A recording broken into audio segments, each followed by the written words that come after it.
In terms of your own communication skills, it is important to give just as much of your attention to a message you are receiving as to one you are giving. Listening, for example, as well as being a method for gathering information, can convey your interest in what the other person is concerned with. This in itself can have a positive effect on your relationship with them, and if you are their manager, their motivation. Asking questions for clarification of the detail of the message can also convey that you have understood the message and that you want to appropriately.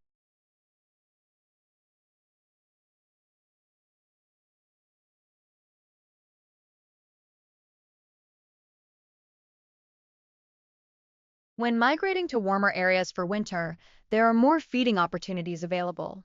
One major cause of migration is the need to find food resources. In colder climates, food varies little and often becomes scarce, while in warmer regions, birds and animals are able to find enough to sustain themselves.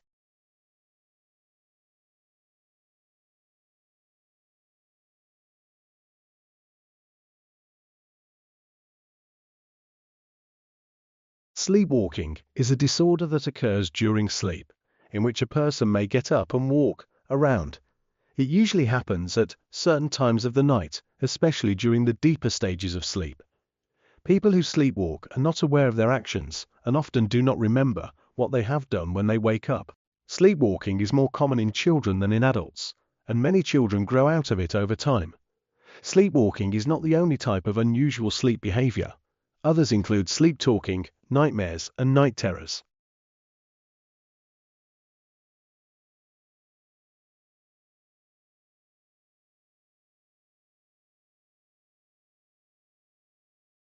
York was once a rich and populous city. Many houses blocked the narrow streets in the district, creating crowded living conditions. Records also show details about daily life, including the number of meals served every day. Religious festivals are held in St. Mary's Church, which remain an important part of York's traditions.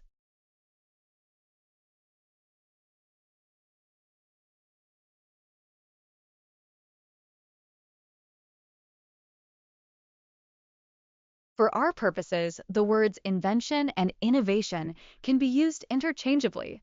More specifically, however, the term invention refers to the discovery of new products or processes, while innovation refers to the commercialization, bringing to the market of new products or processes. Furthermore, we can distinguish between product innovations and process innovations.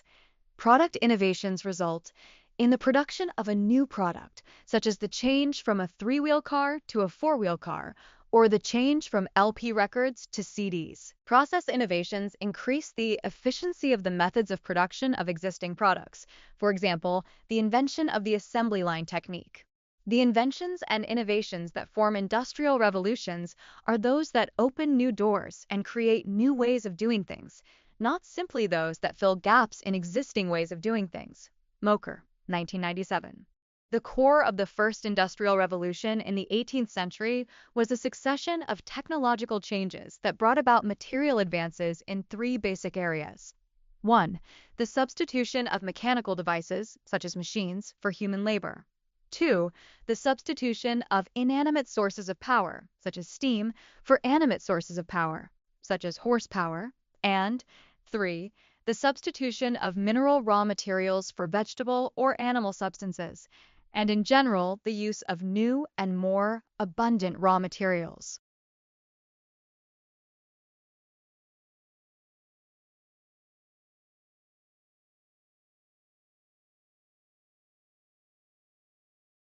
Folklore, a modern term for the body of traditional customs, superstitions, stories, dances, and songs that have been adopted and maintained within a given community by processes of repetition, is not reliant on the written word.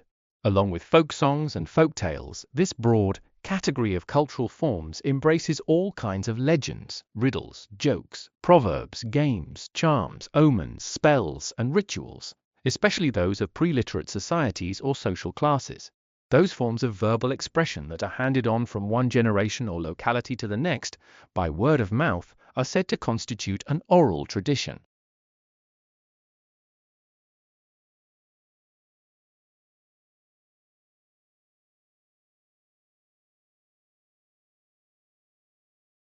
The exponential growth of the internet was heralded in the 1990s as revolutionizing the production and dissemination of information.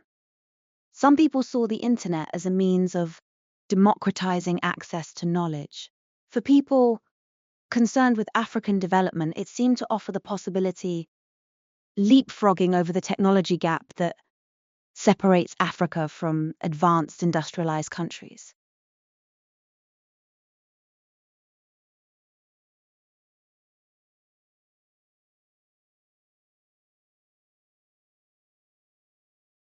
Barry Finnings, a professor at Monash University's College of Pharmacy in Melbourne, and PhD student Anita Schneider, recently tested a new wrinkle cure. Twice daily, 20 male and female volunteers applied a liquid containing myoxinol, a patented extract of okra, Hibiscus esculentus seed, to one side of their faces. On the other side, they applied a similar liquid without myoxinol. Every week for a month, their wrinkles were tested by self-assessment, photography, and the size of depressions made in silicone molds. The results were impressive.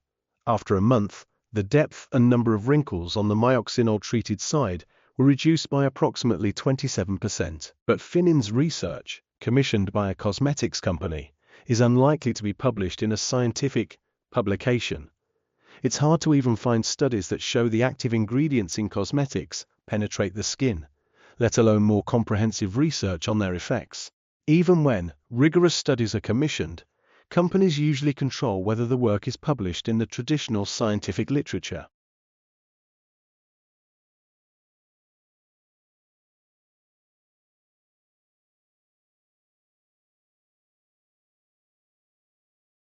Can dogs tell when we are happy, sad, or angry? As a dog owner, I feel confident not only that I can tell what kind of emotional state my pets are in, but also that they respond to my emotions. Yet, as a hard-headed scientist, I try to take a more rational and pragmatic view. These personal observations seem more likely to result from my desire for a good relationship with my dogs.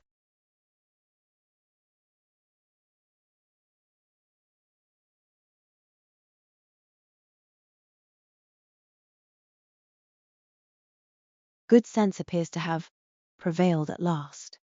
With a fresh set of draft rules to replace last year's poorly conceived ones, the Centre has sought to withdraw the ban on sale of cattle for slaughter in animal markets. The draft rules are now open for comments and suggestions. When the Union Ministry for Environment, Forests and Climate Change notified the rules under the Prevention of the Cruelty to Animals Act on May 23, 2017, there was concern that in the name of preventing cruelty to animals and regulating livestock markets, the government was surreptitiously throttling the cattle trade and furthering the BJP's cow protection agenda. The rules were criticised for restricting legitimate animal trade and interfering with dietary habits.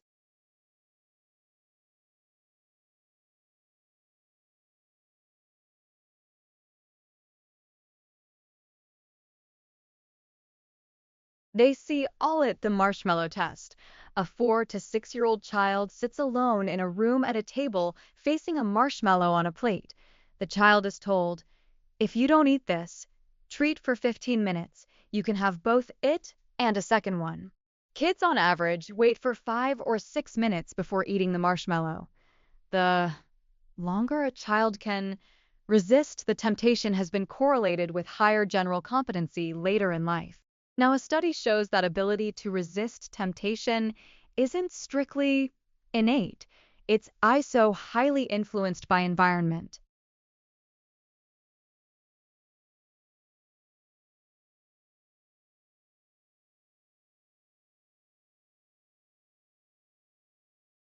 Antarctic plants can be important indicators of subtle changes in environmental conditions, including climate change.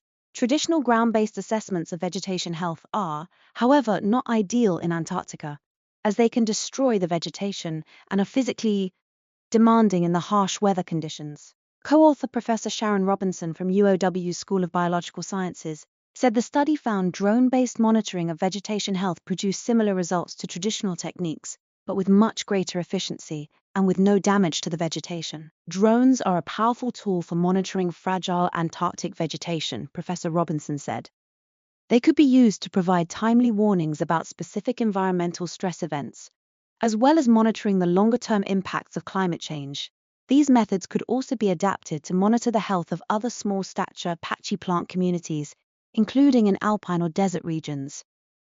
The researchers found that drones equipped with sensors were able to detect vegetation health indicators more accurately than satellite imagery. Mosses are one of the key Antarctic vegetation types that need to be monitored. However, they tend to occur in patches among rocks, ice, and soil, making it important that the imagery used to assess their health is as accurate and spatially detailed as possible.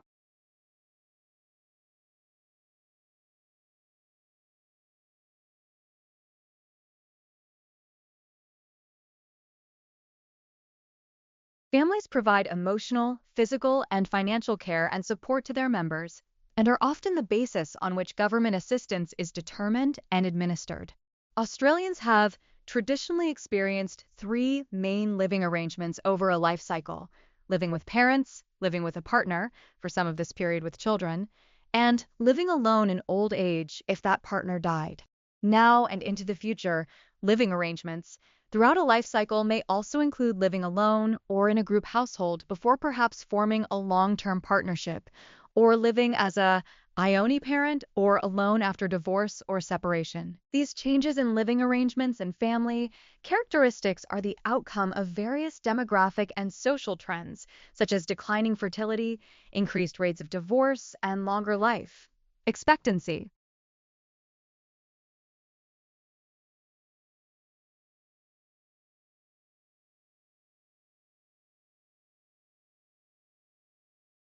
The normal novel is dying.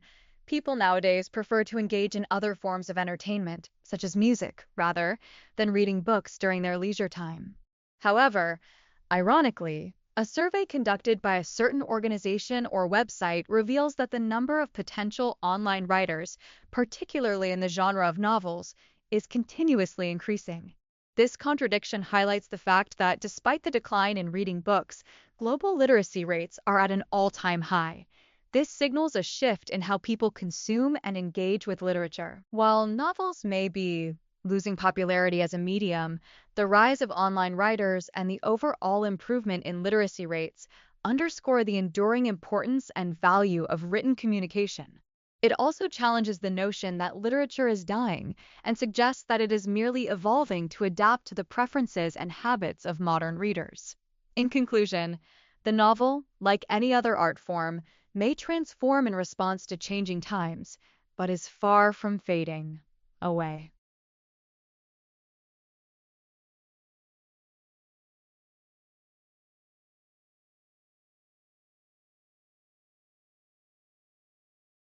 The lute, a plucked string instrument, played a central role in European music from the late Middle Ages through the Baroque period.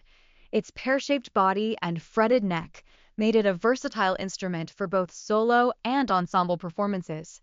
Unlike the modern guitar, the lute typically has paired strings, which produce a richer, more resonant tone.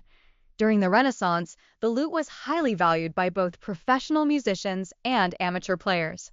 Its popularity gradually declined in the 18th century as keyboard instruments became more fashionable. Nevertheless, the lute remains an important subject of study for those interested in early music performance practices, and it is frequently used in historically informed concerts today.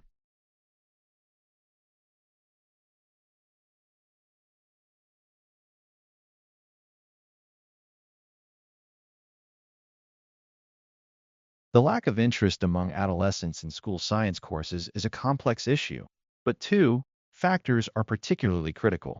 Contemporary students live in a culture that increasingly emphasizes self-reflection and autonomy, and the range of subjects they are confronted with is far broader than in the past.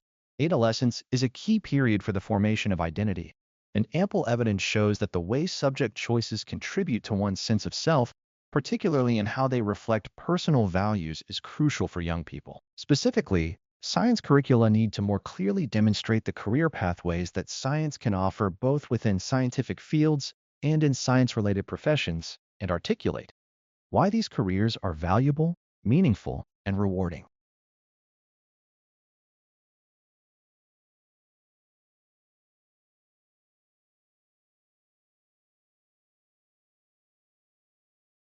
John F. Kennedy had a high academic degree and was handsome, with a Hollywood-style appearance. He was the most popular politician, partly because of his heroism in the war. He was awarded a medal in the war to prove his personal courage, and these qualities, along with his charisma, made him admired by the public. Because of these three characteristics, he became iconic in people's eyes.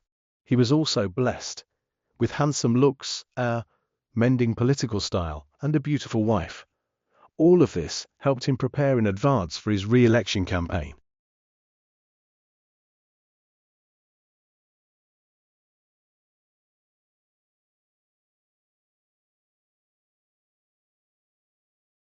IBM arranged a video game match between a supercomputer and human gamers. The fact that the computer has competed against humans made people worry whether scientific technologies could threaten us. However, the computer can only perform programs that are set by us. Even machine learning has not yet developed enough to think independently like humans.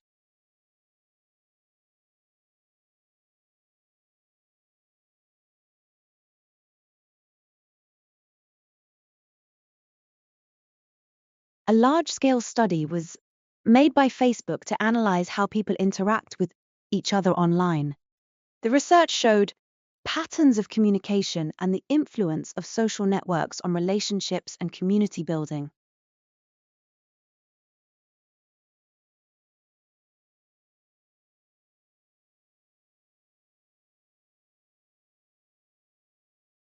The teaching of languages could be revolutionized following groundbreaking research by Victoria University, New Zealand, PhD graduate Paul Sulzberger.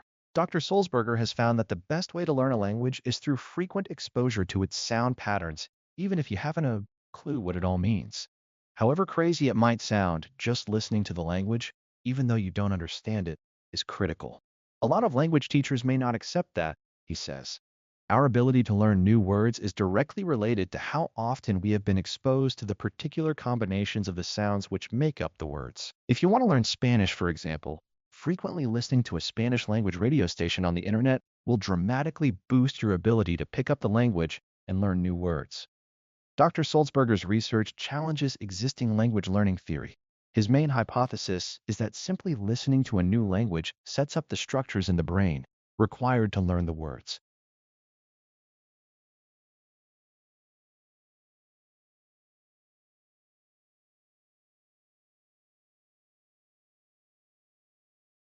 The main purpose of fieldwork is to offer students a chance to apply what they have learned in the classroom to real-life situations. By doing so, they gain experience that cannot be obtained from books alone.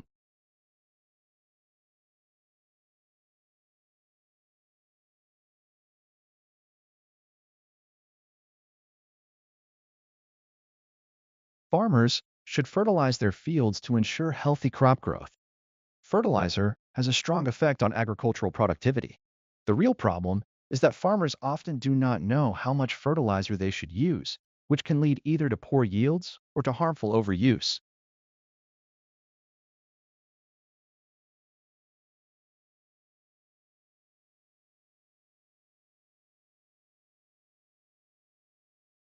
All of this suggests that our relationship to our phones might not be sufficiently intellectualized, which is why Brian Merchant's book comes as a relief. Like the best historians, Merchant, an American journalist and editor of Vice Media's technology blog, Motherboard, unpacks the history of the iPhone in a way that makes it seem both inevitable in its outline and surprising in its details.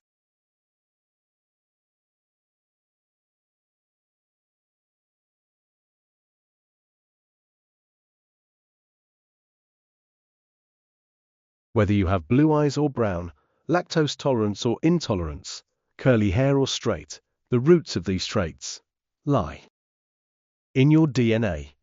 Deoxyribonucleic acid, DNA, is the hereditary material in humans and almost all other organisms, containing the biological instructions that make each species unique. DNA first identified in the late 19th century and whose structure as a double helix was discovered in 1953 by Watson and Crick, is present in the nucleus of every cell in an organism. It's estimated that if unwound and linked together, the strands of DNA in one cell would stretch almost 6 feet in length. For many years, the complexity of DNA made understanding the full extent of its influence a distant dream. However, with the advent of advanced genomic technologies, scientists have made groundbreaking strides in understanding and mapping the human genome.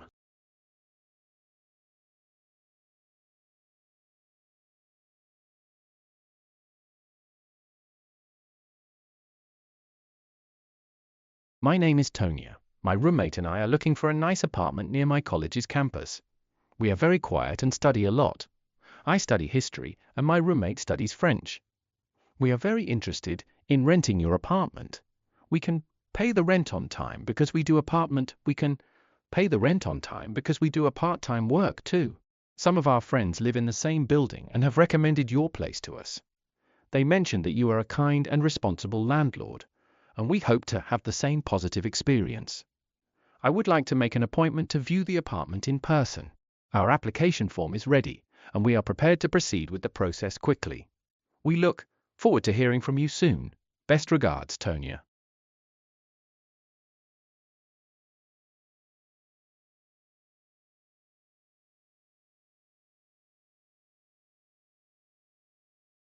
He spent a painful night struggling with his health. It was difficult for him to continue with his duties as usual. Despite his determination and eagerness to teach, he was not permitted to attend class due to his health condition. He was happy to attend and fulfill his responsibilities, but his illness prevented him from doing so.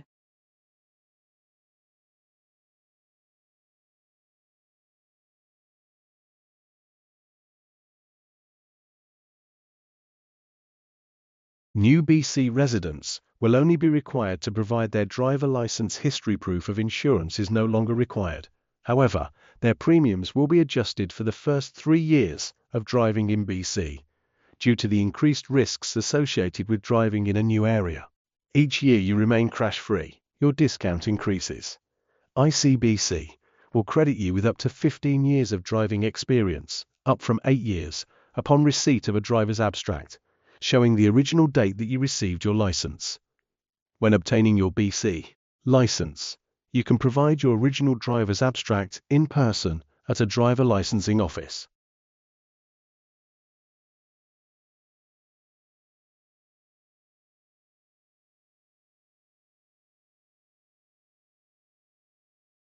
Each of us is born into and raised in a particular time world, an environment with its own rhythm to which we entrain ourselves. Certain cultures have related to time as a cyclical phenomenon in which there is no pressure or future anxiety. The whole of existence goes around. The cycle of the seasons, of planting and harvesting, the daily return of the sun, of birth and death. In circular time, there is no pressing need to achieve and create newness or to insatiably produce more than is needed to simply survive. Additionally, there is no fear of death. Such societies have successfully integrated the past and future into a peaceful sense of the present. They also honored the wisdom of elders who held the knowledge of the past, upon which the future was clearly linked.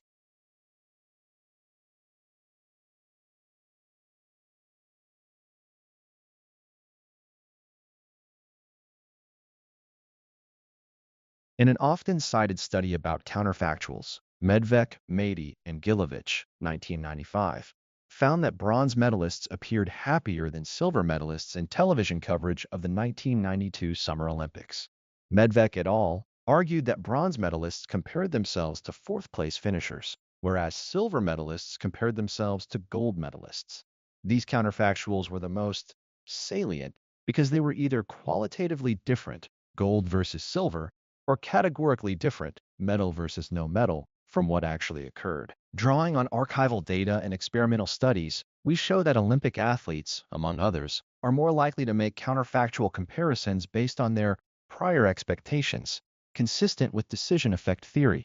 Silver medalists are more likely to be disappointed because their personal expectations are higher than those of bronze medalists.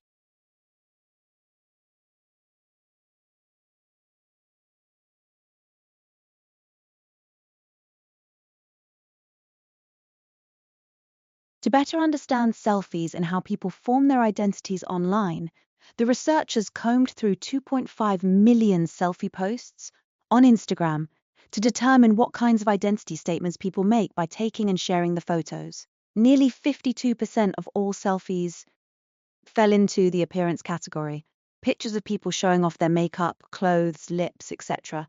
Overall, an overwhelming 57% of selfies on Instagram were posted by the 18 to 35-year-old crowd. Something the researchers say isn't too surprising, considering the demographics of the social media platform. The under 18 age group posted about 30% of selfies.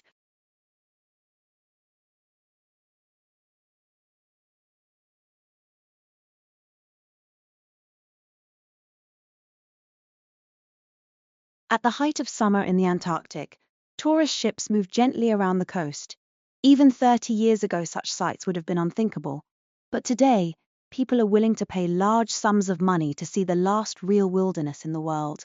In the Arctic, careless human exploitation in the past has damaged the fragile ecosystem.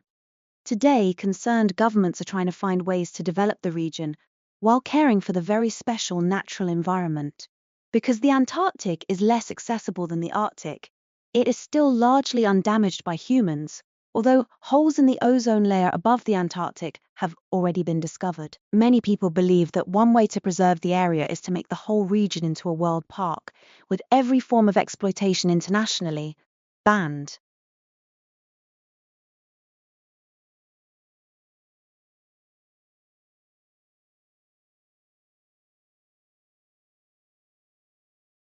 Life in the UK, 2012, provides a unique overview of well-being in the UK today. The report is the first snapshot of life in the UK to be delivered by the Measuring National Wellbeing Programme and will be updated and published annually. Well-being is discussed in terms of the economy, people, and the environment. Information, such as the unemployment rate or number of crimes against the person, are presented alongside data on people's thoughts and feelings. For example, satisfaction with our jobs, or leisure time and fear of crime. Together, a richer picture on how society is doing is provided.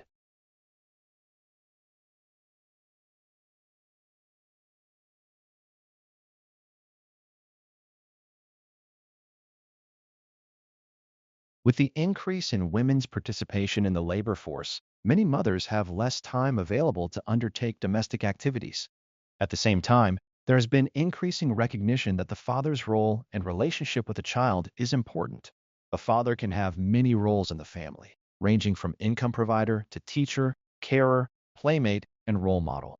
Therefore, balancing paid work and family responsibilities can be an important issue for both fathers and mothers in families.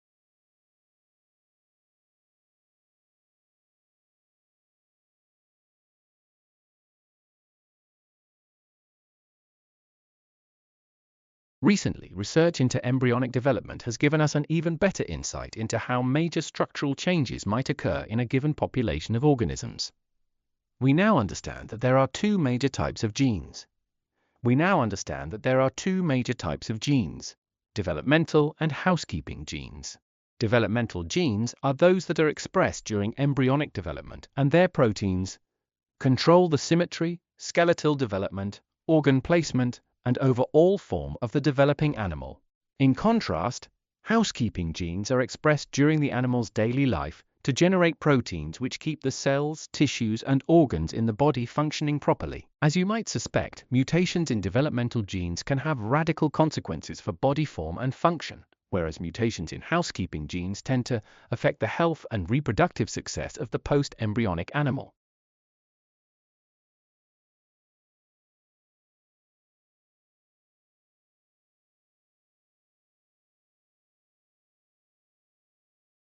Managing performance is about getting people into action so that they achieve planned and agreed results. It focuses on what has to be done, how it should be done, and what is to be achieved. But it is equally concerned with developing people, helping them to learn, and providing them with the support they need to do well now and in the future. The framework for performance management is provided by the Performance Agreement, which is the outcome of performance planning. The agreement provides the basis for managing performance throughout the year and for guiding improvement and development activities. It is used as a reference point when reviewing performance and the achievement of improvement and development plans.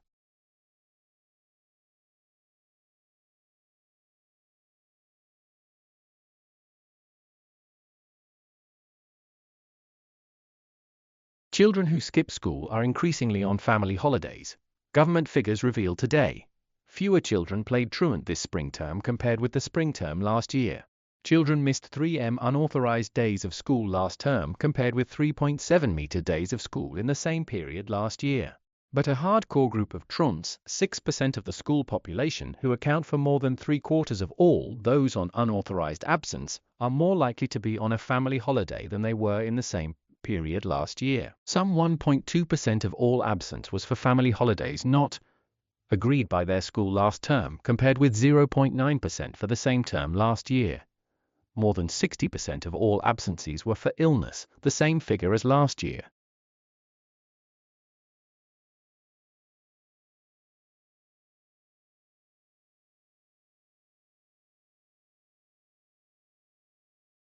From the time of the very earliest civilizations, man has wondered about the world he lives in, about how it was created, and about how it will end. In these distant times, the sun was seen to make its daily journey across the sky. At night, the moon appeared. Every new night, the moon waxed or waned a little, and on a few nights it did not appear at all. At night, the great dome of the heavens was dotted with tiny specks of light. They became known as the stars. It was thought that every star in the heavens had its own purpose, and that the secrets of the universe could be discovered by making a study of them. It was well known that there were wandering stars. They appeared in different nightly positions against their neighbors, and they became known as planets. It took centuries, in fact, it took millennia, for man to determine the true nature of these wandering stars, and to evolve a model of the world to accommodate them and to predict their positions in the sky.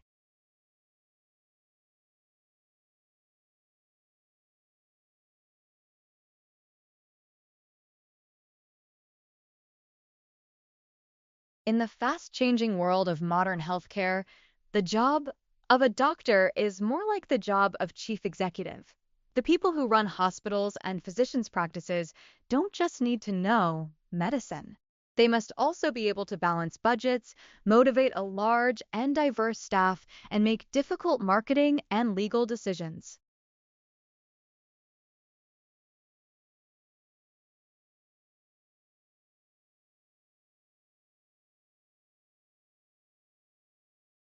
More than simply putting flowers in a container, Ikebana is a disciplined art form in which nature and humanity are brought together.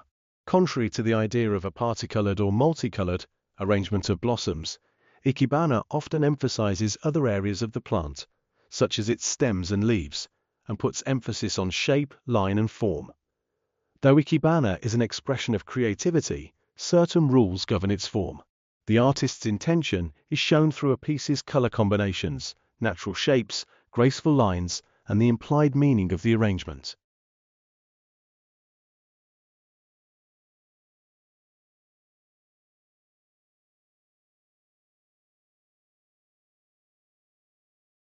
London's National Portrait Gallery is currently celebrating the 50-year career of photographer Sandra Lusada. The 21 portraits on display depict key figures in literature, film, and fashion from the early 1960s. Subsequent to the acquisition of 40 portraits by Lusada, the display at the National Portrait Gallery highlights shots taken between 1960 and 1964, many of which feature in Lusada's book Public Faces, Private Places, 2008. Formal commissioned portraits are shown alongside behind-the-scenes photographs taken on film sets and unguarded portraits of sitters captured at home.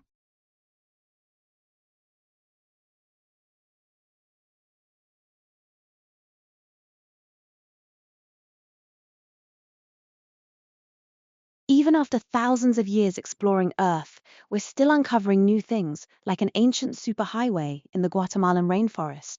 Hidden beneath a thick layer of vegetation, the network of roads stretches over 150 miles and was most likely built by the Mayan Empire some 2,000 years ago. The newly mapped roads are connected to the ruins of El Mirador, sometimes called the Khan Kingdom, in northern Guatemala. Archaeologists believe El Mirador was founded around the 6th century BCE and was at its most powerful around the early 1st century CE. At that time, it had a population of as many as 250,000, a quarter the size of Rome itself at the time. It also has some of the largest pyramids in the world. It was the heart of the Mayan civilization and naturally needed some major roadways.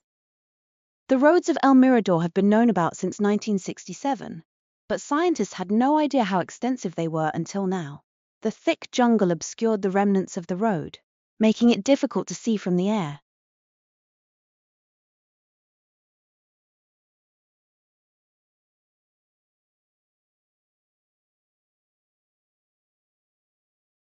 The Australian Renewable Energy Agency, ARENA, has awarded $2.49 million to cover a portion of the cost of a collaborative project led by the Australian Maritime College at the University of Tasmania, in partnership with the University of Queensland and CSIRO.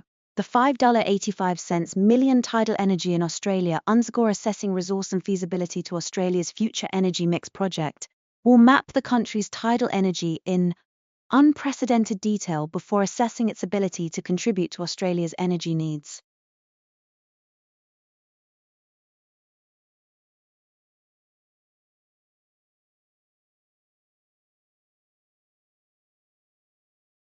What killed off the dinosaurs? The end of the Cretaceous period saw one of the most dramatic mass extinctions the Earth has ever seen. The fossil record shows that throughout their 160 million year existence, dinosaurs took on a huge variety of forms as the environment changed and new species evolved that were suited to these new conditions. Others that failed to adapt went extinct. But then 66 million years ago, over a relatively short time, dinosaurs disappeared completely, except for birds. Many other animals also died out, including pterosaurs, large marine reptiles, and other sea creatures such as ammonites. Although the number of dinosaur species was already declining, this suggests a sudden catastrophic event sealed their fate, causing unfavorable changes to the environment more quickly than dinosaurs and other creatures could adapt. The exact nature of this catastrophic event is still open to scientific debate. The catastrophe could have been an asteroid impact, volcanic eruptions, or the effect of both, together with more gradual changes in the Earth's climate over millions of years. Whatever the causes, the huge extinction that ended the age of the dinosaur left gaps in the ecosystem that were subsequently filled by mammals and birds, allowing them to evolve rapidly.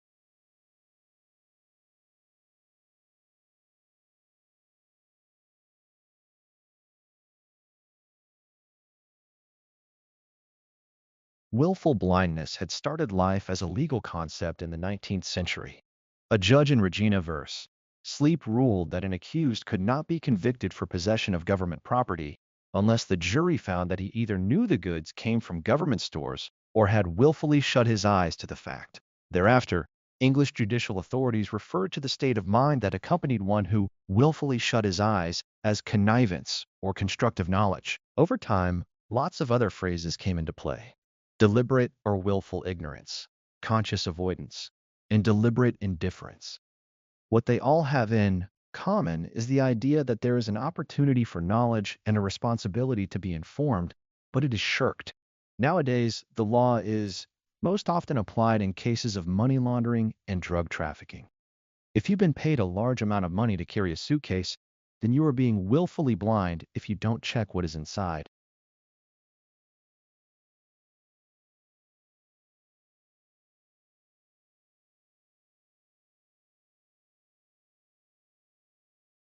Governments also frequently subsidize local industries to help them compete in the global market.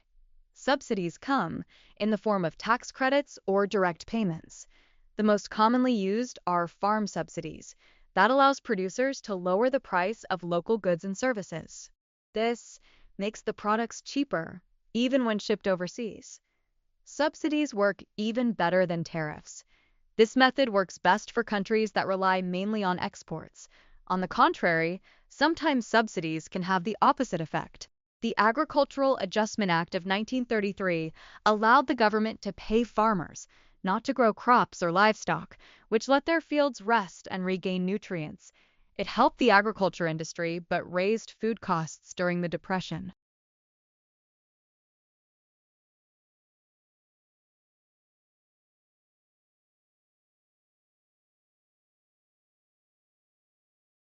Victorians were avid readers.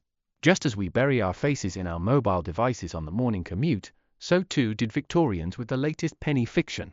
Perhaps the best-known serialized novels were the penny dreadfuls. Costing just one old penny, they focused on the exploits of detectives, criminals, or supernatural entities. The price of new books often only available as a set of three was out of reach for most working-class people, so they borrowed from circulating libraries, such as Mudie's, founded 1842, which dispatched books all over Britain for a modest, could afford first editions, reading from their own subscription fee, for the wealthier classes whose collection would be an everyday occurrence.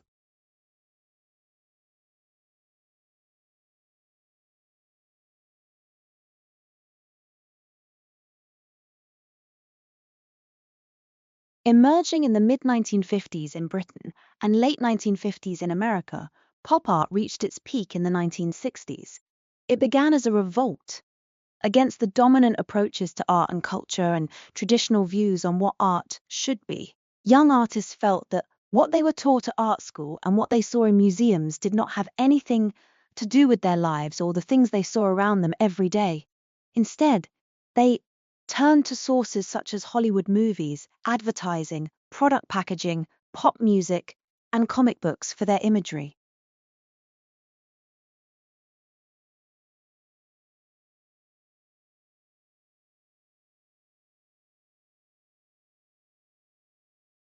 In the UK, it is recommended that drivers should turn off their car engines when they expect to be stationary for more than 1 minute. To encourage drivers to turn off their engines while waiting at rail crossings, the Kent City Council placed a permanent sign at the crossing asking drivers to please switch off your engine when barriers are down to help improve air quality.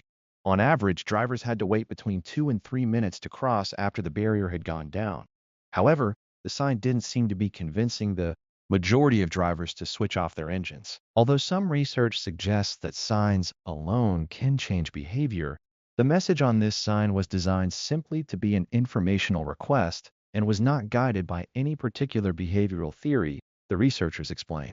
So the research team, led by Rose Mellady of the University of East Anglia, designed an intervention study.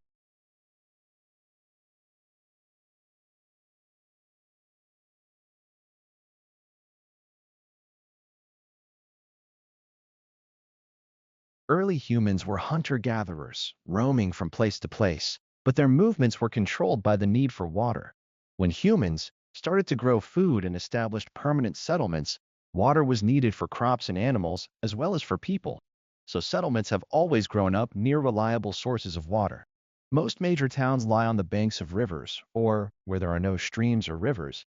Settlements exist where underground water can be reached by digging wells.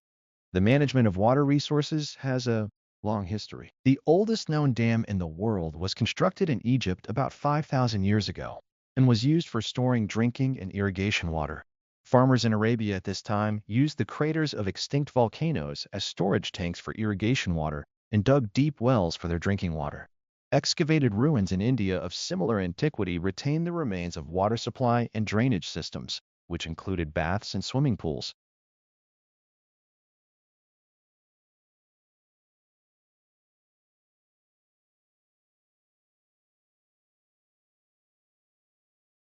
Everyone who goes to college knows how important it is to get along with a roommate. Well, at least they know how important it is after they have tried it. When I first went to college, I hadn't given it much thought until I was introduced to Martin. That is, it's not that Martin was some terrible monster or anything, just that we were, well, incompatible. The actual sharing of the space didn't present much of a problem. He had his side and I had mine. That worked very well. No, the problem was more to do with sharing time. Martin, you see, was a night owl, and I am not. So, when, at midnight, I was tucked up in bed with a book, Martin was just getting started. And when, at 3 in the morning, his friends were still coming round to pay a social visit, my smile was wearing thin. Despite all this, Martin and I remained firm friends throughout college. Surprised? Okay. Perhaps our friendship was helped along a little by the fact that we were able to swap roommates after our first week.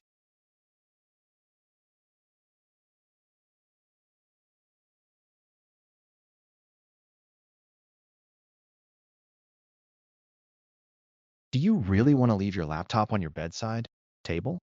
Can you see yourself logging off, switching off, and unplugging before you turn off your light? Many people are saying that this is precisely what we will all be doing in a few years' time.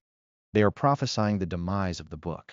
A new lease of life for the rainforests, they say. Another coup for technology. Time marches on. Don't look back. Good news for opticians, I say, as our eyesight deteriorates rapidly because of constant staring at a computer screen.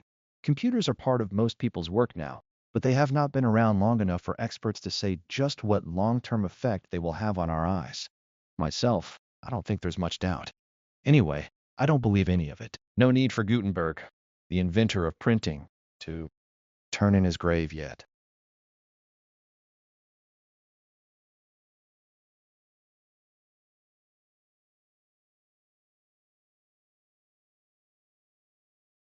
Some 66 million years ago, a meteor crashed into the coast of Mexico's Yucatan Peninsula, marking the end of the age of dinosaurs.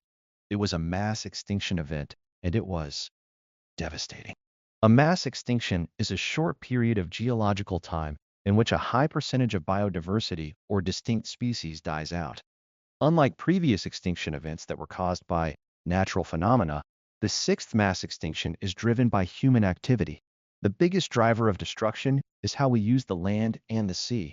This includes the conversion of land cover, such as forests and other natural habitats, for agricultural and urban use. And agricultural expansion is the main driver behind deforestation, with animal farming being a particular driver of forest degradation and forest biodiversity loss. The natural world is also affected by the climate crisis. Species and ecosystems around the world, especially the most vulnerable ones, are affected by the rise of greenhouse gas emissions. Mankind's emissions of greenhouse gases are warming up the atmosphere and, subsequently, everything on Earth.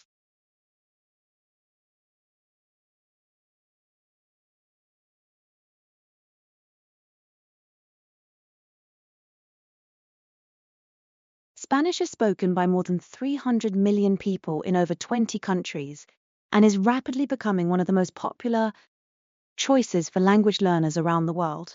A popular course for beginners, Suenos World Spanish is designed to meet the varied needs of adult learners, whether learning at home or in a class. From the very beginning, it encourages you to develop your listening and speaking skills with confidence and provides many opportunities to practice reading in Spanish. Using the extensive range of media available, from the course book to the audio CDs or cassettes, to the popular accompanying television series and free online activities, Suenos World Spanish can help you reach the equivalent level of a first qualification, such as GCSE.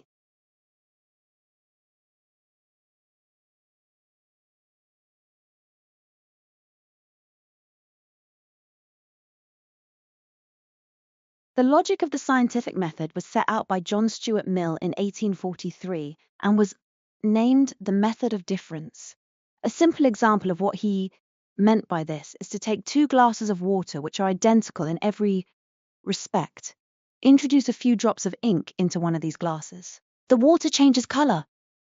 According to Mill's method of difference, it is safe to assume that the change in the color of the water is due to the introduction of a new factor, the independent variable, in this case the ink.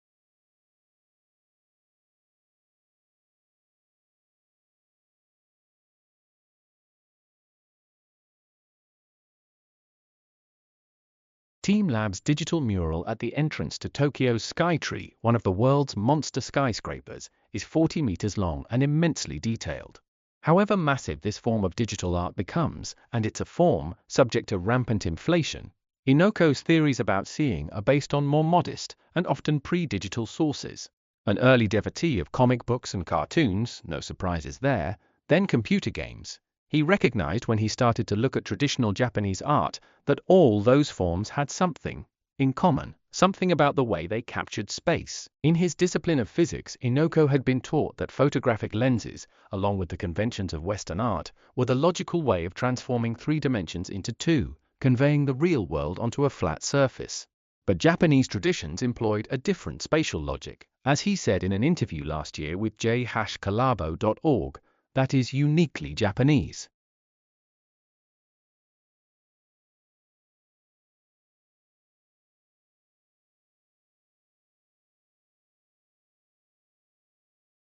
The speed of sound, otherwise known as Mach 1, varies with temperature. At sea level on a standard day, the temperature is 59 degrees Fahrenheit, and Mach 1 is approximately 761 miles per hour. As the altitude increases, the temperature and speed of sound both decrease until about 36,000 feet, after which the temperature remains steady until about 60,000 feet. Within that 36,000–60,000 foot range, Mach 1 is about 661 miles per hour. Because of the variation, it is possible for an airplane flying supersonic at high altitude to be slower than a subsonic flight at sea level. The transonic band, the sound barrier, extends from around Mach 0.8, when the first supersonic shock waves form on the wing, to Mach 1.2, when the entire wing has gone supersonic.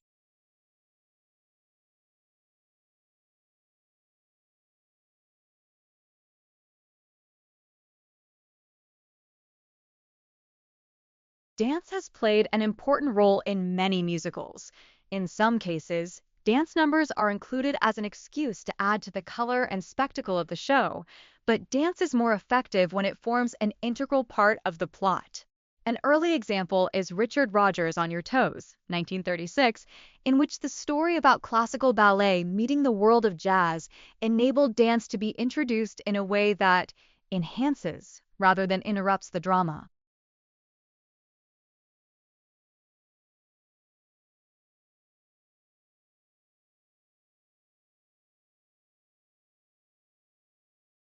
Bhutan is the last standing Buddhist kingdom in the world and until recently has preserved much of their culture since the 17th century by avoiding globalization and staying isolated from the world.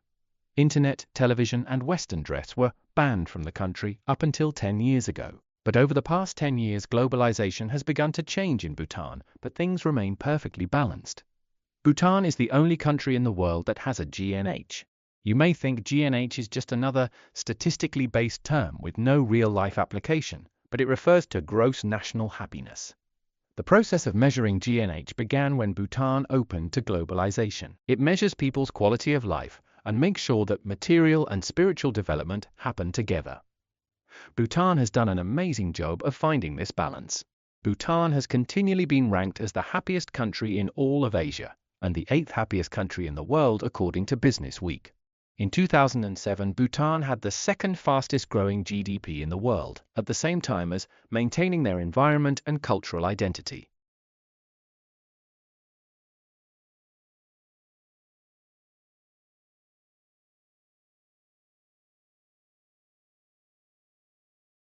The widespread use of artificial light in modern societies means that light pollution is an increasingly common feature of the environments humans inhabit. This type of pollution is exceptionally high in coastal regions of tropic and temperate zones, as these are areas of high rates of human population growth and settlement. Light pollution is a threat for many species that inhabit these locations, particularly those whose ecology or behavior depends, in some way, on natural cycles of light and dark. Artificial light is known to have detrimental effects on the ecology of sea turtles, particularly at the hatchling stage when they emerge from nests on natal beaches and head towards the sea. Under natural conditions, turtles hatch predominantly at night, although some early morning and late afternoon emergence occurs, and show an innate and well-directed orientation to the water, relying mostly on light cues that attract them toward the brighter horizon above the sea surface. Artificial lighting on beaches is strongly attractive to hatchlings and can cause them to move away from the sea and interfere with their ability to orient in a constant direction. Ultimately, this disorientation due to light pollution can lead to death of hatchlings from exhaustion, dehydration, and predation.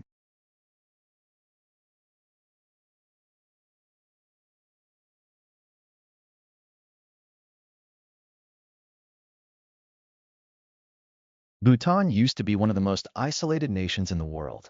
Developments including direct international flights, the internet, mobile phone networks, and cable television have increasingly modernized the urban areas of the country. Bhutan has balanced modernization with its ancient culture and traditions under the guiding philosophy of gross national happiness, GNH. Rampant destruction of the environment has been avoided. The government takes great measures to preserve the nation's traditional culture, identity, and the environment. In 2006, Businessweek magazine rated Bhutan the happiest country in Asia and the 8th happiest in the world, citing a global survey conducted by the University of Leicester in 2006 called the World Map of Happiness.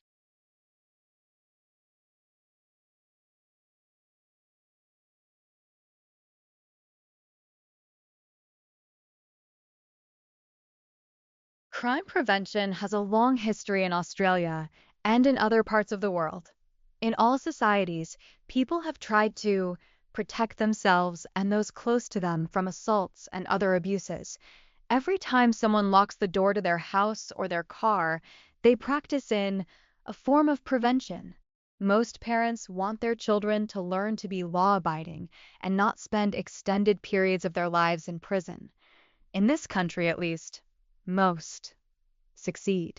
Only a small minority of young people become recidivist offenders. In a functioning society, crime prevention is part of everyday life. While prevention can be all-pervasive at the grassroots, it is oddly neglected in mass media and political discourses. When politicians, talkback radio hosts, and newspaper editorialists pontificate about crime and possible remedies, it is comparatively rare for them to mention prevention. Overwhelmingly, emphasis is on policing, sentencing, and other law and order responses.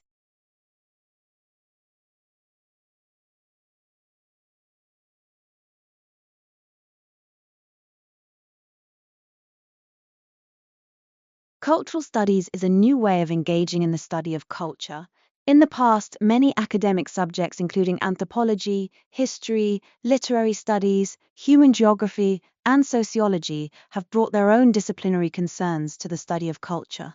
However, in recent decades, there has been a renewed interest in the study of culture that has crossed disciplinary boundaries. The resulting activities and cultural studies have emerged as an intriguing and exciting area of intellectual inquiry that has already shed important new life on the character of human cultures, and which promises to continue to do so. While there is a little doubt that cultural studies are coming to be widely recognized as an important and distinctive field of study, it does seem to encompass a potentially enormous area. This is because the term culture has a complex history and range of usages, which have provided a legitimate focus of inquiry for several academic disciplines.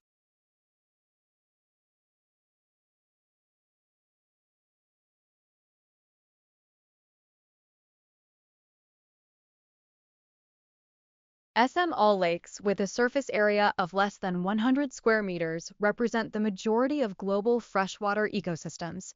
Many of these lakes are found in remote, often mountainous areas with no inflow and outflow. Yet, in most of these lakes, there are fish. So, how do fish reach lakes and ponds that are not connected to other bodies of water?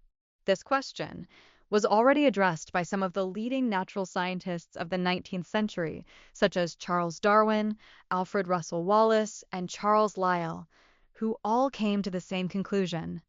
Water birds must be responsible for fish dispersal, and they had a plausible explanation for this. Fish eggs of some species are sticky and can survive for some time out of water. The theory is thus that the fish eggs stick to water birds' feathers or feet. The birds then fly from one body of water to the next, where the fish hatch from their eggs.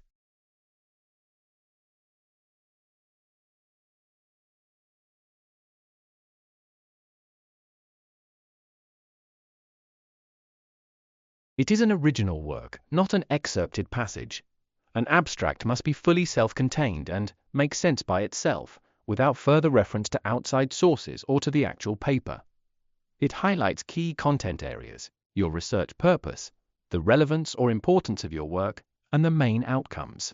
It is a well-developed single paragraph of approximately 250 words in length, which is indented and single-spaced.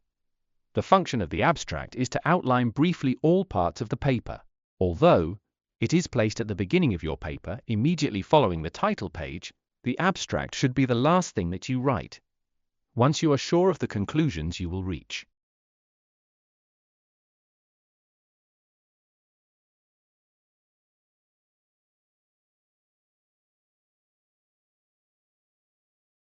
One of the Supreme Court's most important responsibilities is to decide cases that raise questions of constitutional interpretation.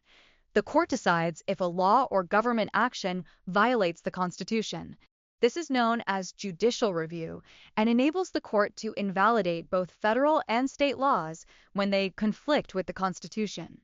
Since the Supreme Court stands as the ultimate authority in constitutional interpretation, its decisions can be changed only by another Supreme Court decision or by a constitutional amendment.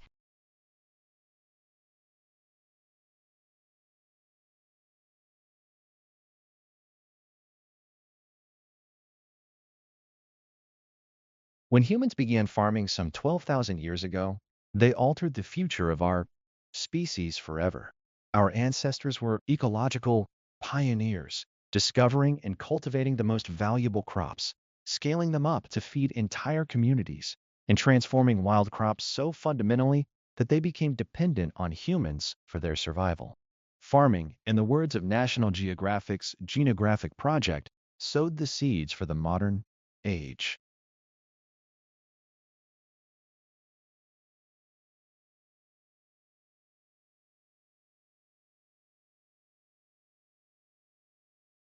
In The Origin of Species, Darwin provided abundant evidence that life on Earth has evolved over time, and he proposed natural selection as the primary mechanism for that change. He observed that individuals differ in their inherited traits, and that selection acts on such differences, leading to evolutionary change. Although Darwin realized that variation in heritable traits is a prerequisite for evolution, he did not know precisely how organisms pass heritable traits to their offspring. Just a few years after Darwin published The Origin of Species, Gregory Mendel wrote a groundbreaking paper on inheritance in pea plants. In that paper, Mendel proposed a model of inheritance in which organisms transmit discrete heritable units, now called genes, to their offspring. Although Darwin did not know about genes, Mendel's paper set the stage for understanding the genetic differences on which evolution is based.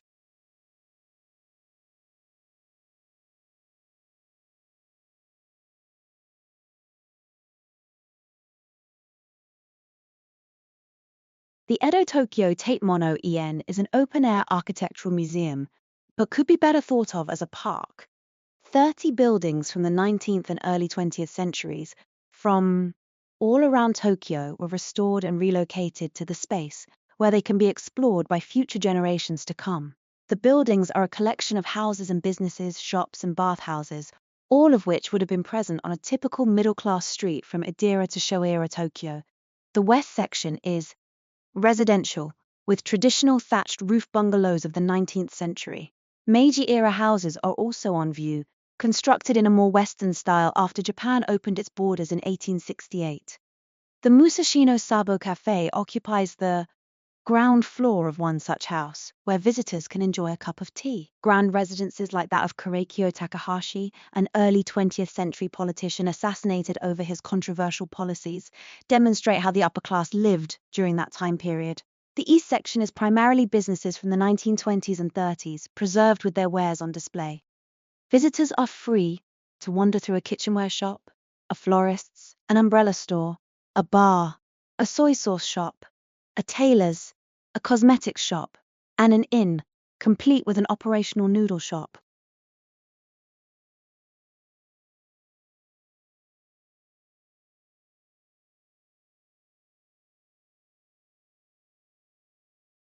An economist sees the world basically through a typical microeconomic toolkit. That involves things like thinking at the margin, rationality, opportunity cost, trade-offs.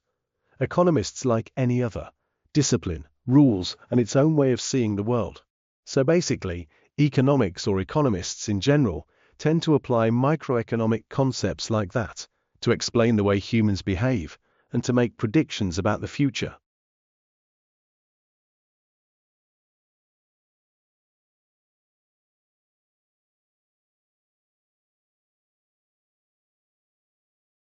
There comes a time in a desert ant's life when a piece of food is too large to ignore but too heavy to lift, and the only way to get it home is to adopt a new style of walking.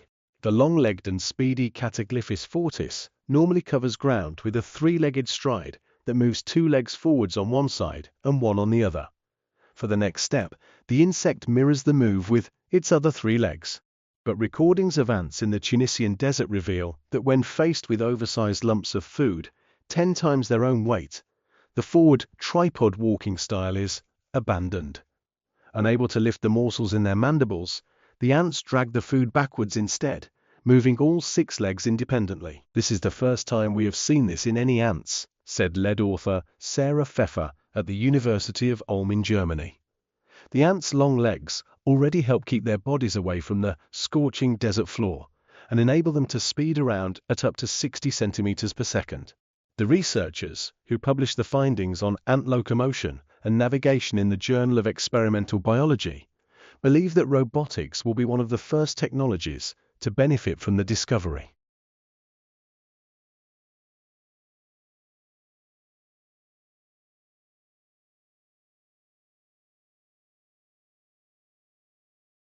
The modern research ship takes its origins from the early exploration voyages such as HMS Endeavour and HMS Challenger, both of which were converted vessels, fitted with a range of research facilities to sample and measure across a range of disciplines in extreme environments. Early research vessels were fairly basic and simplistic compared to the state-of-the-art ships we see being developed today. Gradually, the trend of converting other vessels into research ships was challenged by the challenging demands of investigating increasingly complex areas of oceanographic research, such as physical, biological, and chemical oceanography, marine geology and geophysics, ocean engineering, and atmospheric science in one expedition. In order to carry out multidisciplinary research in extreme environments, specially designed research vessels became a requirement. Research ships are the primary source of oceanographic observations and will remain so for the foreseeable future.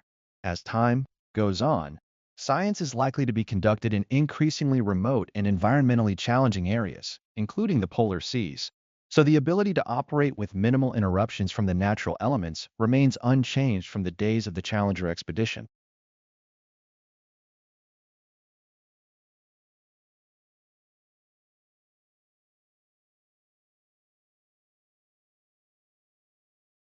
Interior design is a professionally conducted, practice-based process of planning and realization of interior spaces and the elements within. Interior design is concerned with the function and operation of the aesthetics and its sustainability. The work of an interior designer draws upon many other disciplines such as environmental psychology, architecture, product design, and aesthetics, in relation to a wide range of building spaces including hotels, corporate and public spaces, schools, hospitals, private residences, shopping malls, restaurants, theaters, and airport terminals.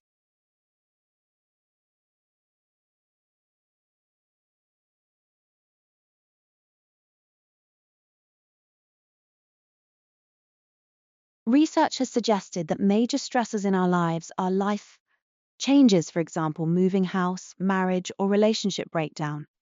Work-related factors, including unemployment and boredom, are also common causes of stress. Differences in personality may also play a part. A stress reaction is a response to a perceived threat. Different people perceive things in different ways, so a situation that one person finds very stressful might not be to someone else.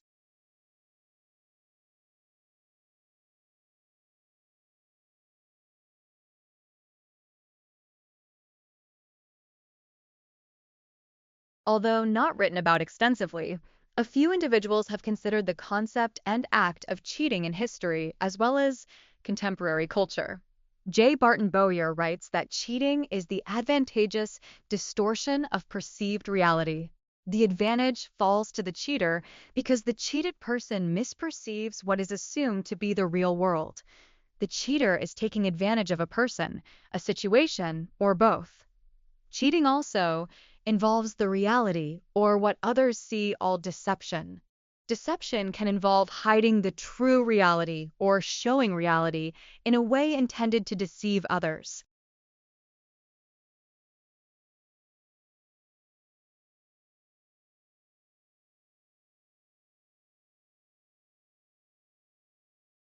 It would be reassuring to think that the electorate choose who to vote for based on the candidate's track records and future policy promises. In truth, many of us are swayed simply by the way that politicians look. Consider a 2009 study that asked Swiss students to look at multiple pairs of unfamiliar French political candidates, and in each case to select the one who looked most competent. Most of the time, the candidate selected by students as looking the most competent was also the one who'd had real-life electoral success, the implication being that voters too had been swayed by the candidate's appearance. There's little evidence that appearance and competence actually correlate. Unsurprisingly, being attractive also helps win votes, especially in wartime. In peacetime, looking trustworthy is more of an advantage. Other research has shown that we're more likely to vote for male and female candidates with deeper voices.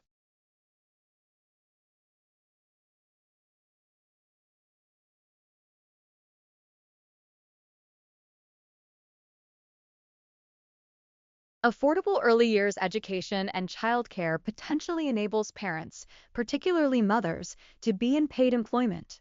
International studies have found that countries with greater enrollment rates in publicly funded or provided childcare also have higher maternal employment rates, although untangling causal relationships is complex.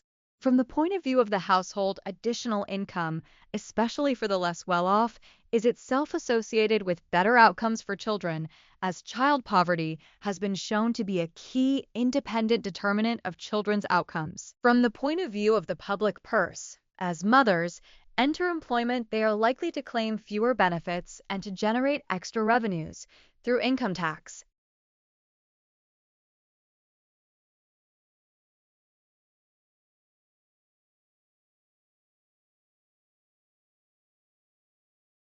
Some students say that they need complete quiet to read and study.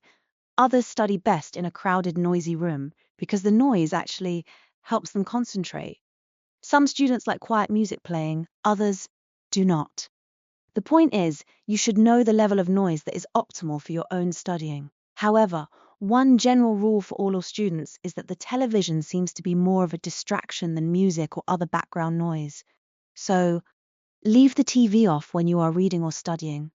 Also, don't let yourself become distracted by computer games, email, or internet surfing.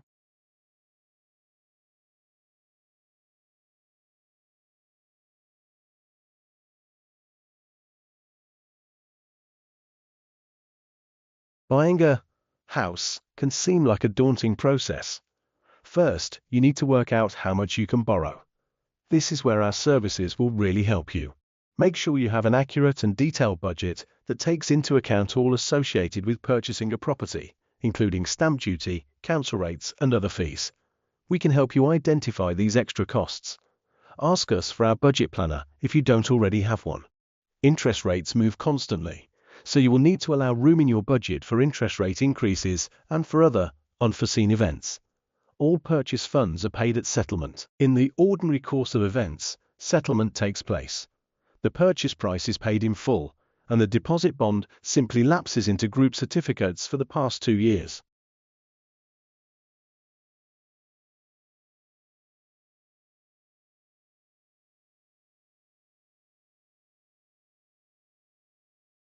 Clones of an eastern cartonwood, Populus deltoides, in the Bronx and other city spots grew to double the biomass of clones. Planted outside SM Alltowns upstate or on Long Island, says Gillian Gregg, now of the Environmental Protection Agency's Western Ecology Division in Corvallis.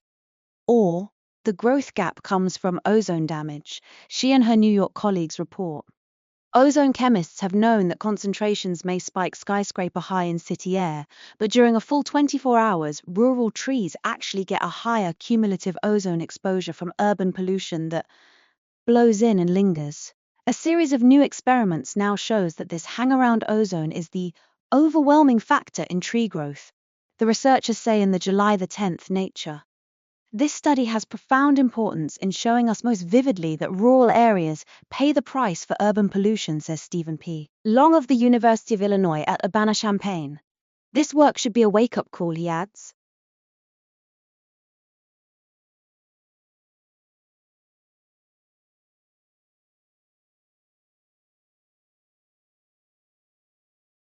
Assessments of language learning in 18-month-olds suggest that children are better at grasping the names of objects with repeated syllables over words with non-identical syllables. Researchers say the study may help explain why some words or phrases such as train and good night have given rise to versions with repeated syllables, such as choo-choo and night-night. The researchers say such words are easier for infants to learn and may provide them with a starter point for vocabulary learning. A team from the University of Edinburgh assessed the infant's language learning behavior in a series of visual and attention tests, using pictures on a computer screen of two unfamiliar objects. The two objects were named with made-up words which were communicated to the infants by a recorded voice, one with two identical syllables, for example, nene, and the other without repeated syllables, such as ballet. The infants were then tested for their recognition of each word. Recordings of their eye movements showed they looked more reliably at the object labeled with repeated syllables than the other object. Researchers validated their results with a control test, in which the infants responded to pictures of familiar objects, such as a dog or an apple.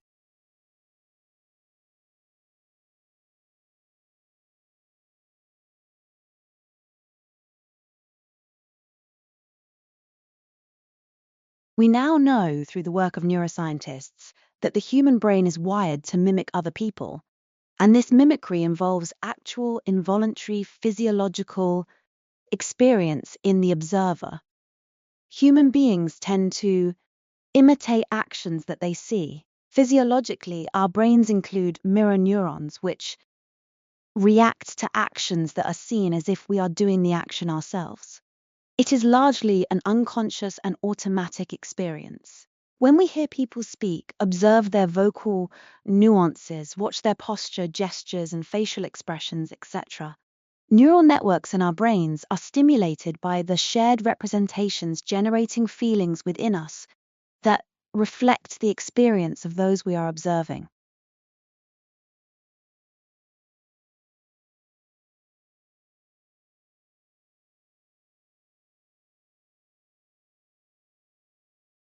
Michel is the creator of the marshmallow test, one of the most famous experiments in the history of psychology, which is often cited as evidence of the importance of self-control.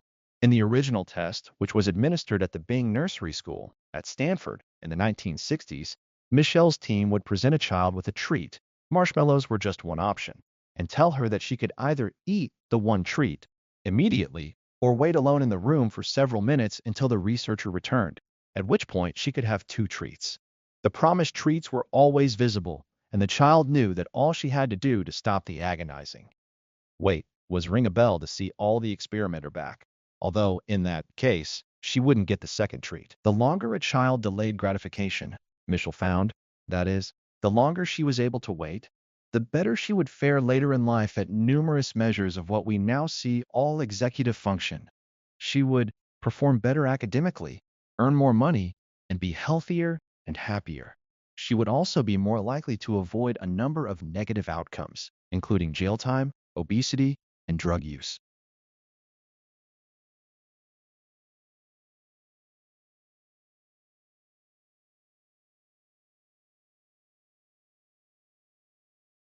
No matter whether you speak English or Urdu, Walloon or Waziri, Portuguese or Persian, the roots of your language are the same.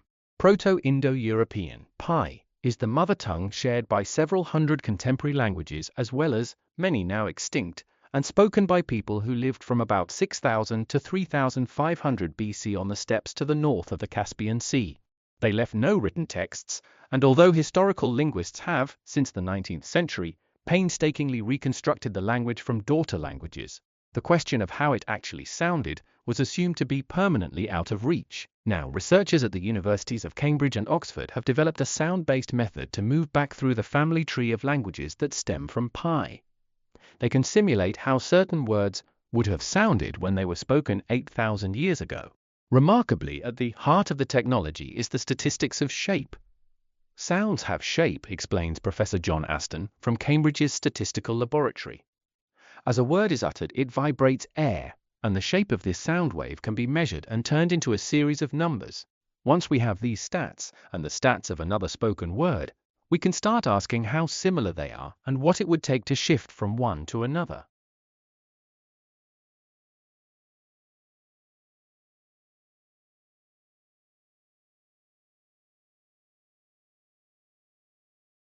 People in parts of Western Africa and Southwestern Asia were the first to realize that the dark silvery rocks poking out of the earth could be worked into tools and weapons. Sometime around 1500 BC, evidence shows. The metal was probably discovered there by accident when some ore was dropped into a fire and cooled into raw iron.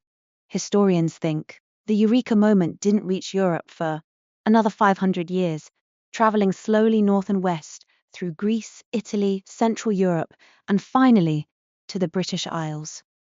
With the spread of the famous Celtic tribes, the Celts diffused iron technology over much of the continent through warfare, where their victory was assured due to the strength of iron weapons. Perhaps not the most peaceful of cultural exchanges, but where the technology did travel, it caught on fast.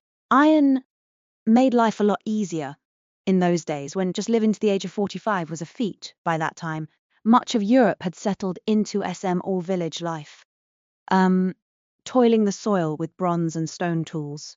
Iron farming tools such as sickles and plow tips made the process more efficient and allowed farmers to exploit tougher soils, try new crops, and have more time for other activities.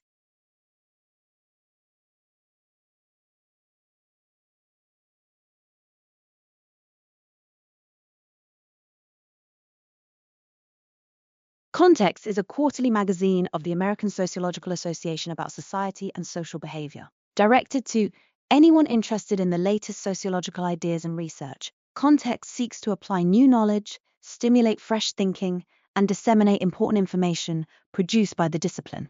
The publication's articles synthesize key findings, weave together diverse strands of work, draw out implications for policy, and debate issues of controversy. The hallmarks of Contexts are accessibility, broad appeal, and timeliness. By design, it is not a technical journal, but a magazine for diverse readers who wish to be current about social science knowledge, emerging trends, and their relevance.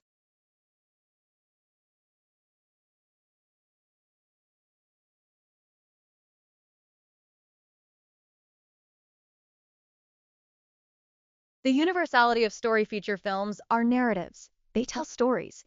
Even films based on true events will fictionalize them in order to produce drama, to telescope time, to avoid being filled up with too many minor characters, or simply to be more entertaining.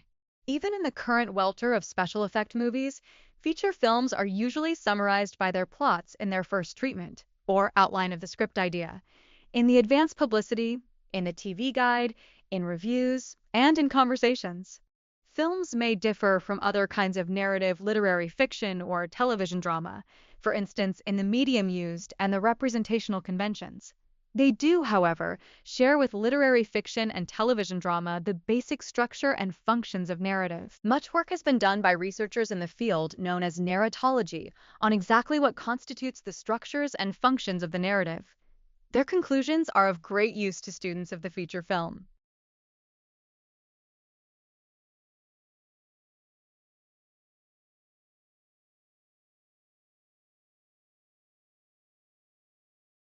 Many tests have shown that, in a very broad way, people in most parts of the world have similar color preferences. Blue is the most preferred and popular hue, followed in order by red, green, purple, yellow, and orange. Overlaying this basic order of color preference, however, are the responses of individuals, which of course vary widely and may also be very powerful.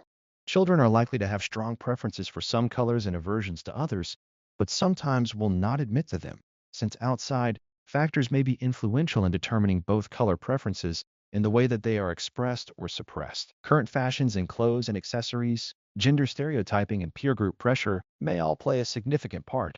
Boys, in particular, may be reluctant to admit to any strong preferences for colors other than those of favorite football teams, because color awareness may be regarded by their peer group as feminine.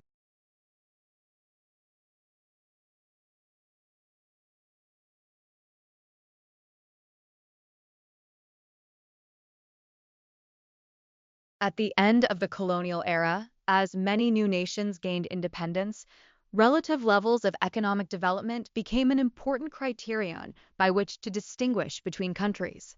The former colonial powers and wealthier parts of the world generally became known as advanced industrial or developed countries, while former colonies and poorer nations became known as less developed or more positively developing countries.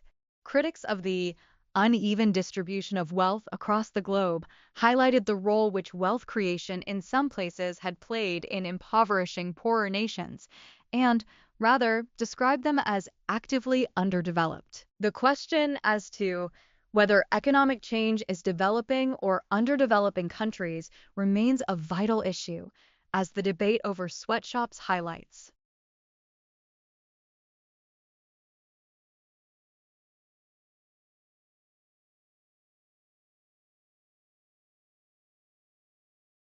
But look beyond fossil fuels for the most intriguing trends. One is that the energy intensity of the world economy, the amount of energy it takes to produce $1 worth of income, keeps falling at a rate of about 2%. What this means is that even without any change in the relative shares of fossil-based and fossil-free sources in the world's energy mix, we could have 2% annual economic growth without increasing carbon emissions from energy use. Of course, that is not enough to address climate change, and we need more economic growth than that. It is, nonetheless, a stunning number, which refutes the claim by some environmentalists that permanent economic growth is fundamentally incompatible with finite physical resources.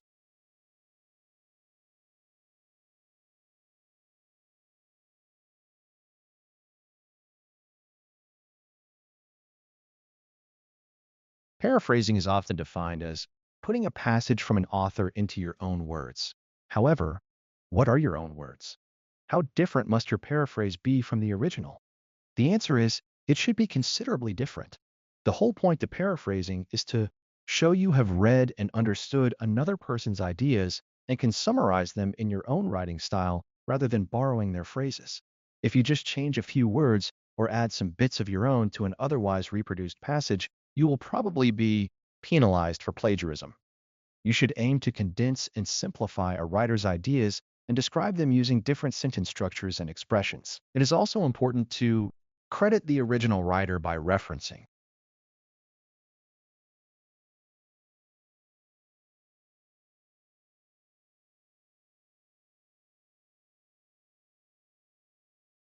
The stock of Australia's dwellings is evolving, with current homes having more bedrooms on average than homes 10 years ago. At the same time, households are getting smaller on average, with decreasing proportions of couple families with children and increasing couple-only and lone-person households. This article examines the changes in household size and number of bedrooms from 1994 to 95 to 2003 to 2004.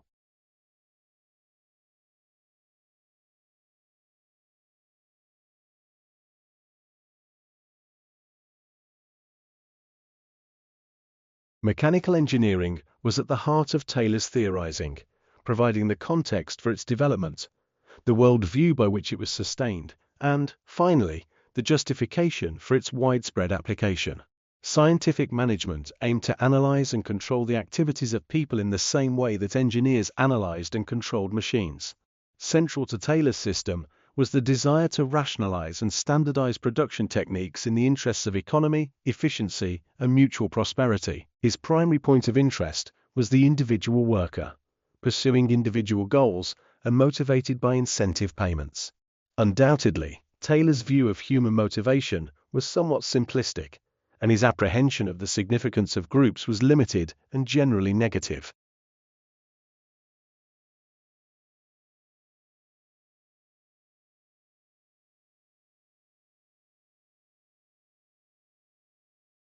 The environmental impact of the global textile industry is hard to overstate. 1/3 of the water used worldwide is spent fashioning fabrics. For every ton of cloth produced, 200 tons of water is polluted with chemicals and heavy metals. An estimated 1 trillion kilowatt hours of electricity powers the factories that card and comb, spin and weave, and cut and stitch materials into everything from t-shirts to towels, leaving behind mountains of solid waste and a massive carbon footprint. Where the industry is today is not really sustainable for the long term, says Shreyeskar Chaudhary, chief executive of Pratibha Syntex, a textile manufacturer based outside Indore, India. With something of an "if you build it, they will come" attitude, Mr. and Chaudhary has steered Pratibha toward the leading edge of eco-friendly textile production. Under his direction, Pratibha began making clothes with organic cotton in 1999. Initially, the company couldn't find enough organic farms growing cotton in central India to supply its factories. To meet production demands, Chaudhary's team had to convince conventional cotton farmers to change their growing methods. Pratibha provided seeds, cultivation instruction, and a guarantee of fair trade prices for their crops. Today, Pratibha has a network of 28,000 organic cotton growers across the central states of Madhya Pradesh, Maharashtra, and Orissa.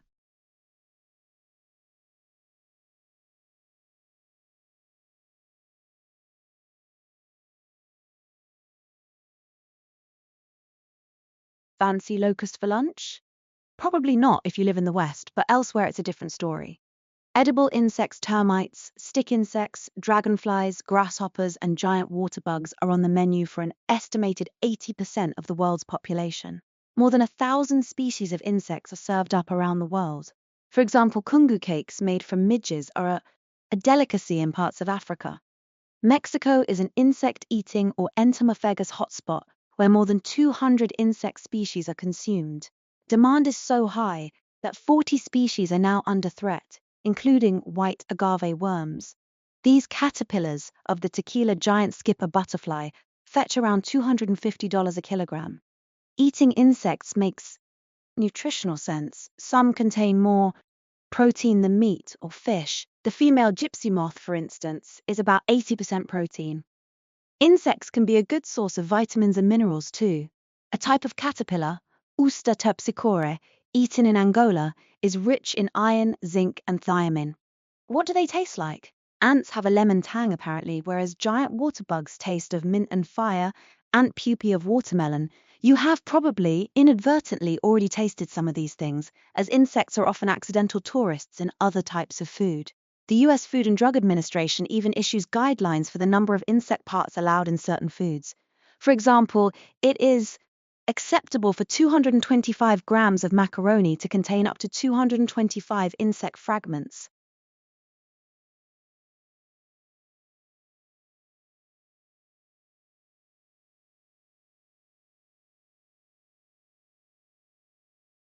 While workers worry about whether robots will take their jobs, teachers are wondering how to use education to insulate the next generation from such a fate. This has worked before. When the last wave of automation swept the developed world at the start of the 20th century, policymakers decided education was the answer. If machines were going to substitute for brawn, they reasoned more people would need to use their brains. The US invested heavily in education, with good results. Workers reap the benefits through better jobs and higher wages. Economists Andrew McAfee and Eric Brynjolfsson summed it up like this: the Industrial Revolution started a race between technology and education, and for most of the 20th century, humans won that race.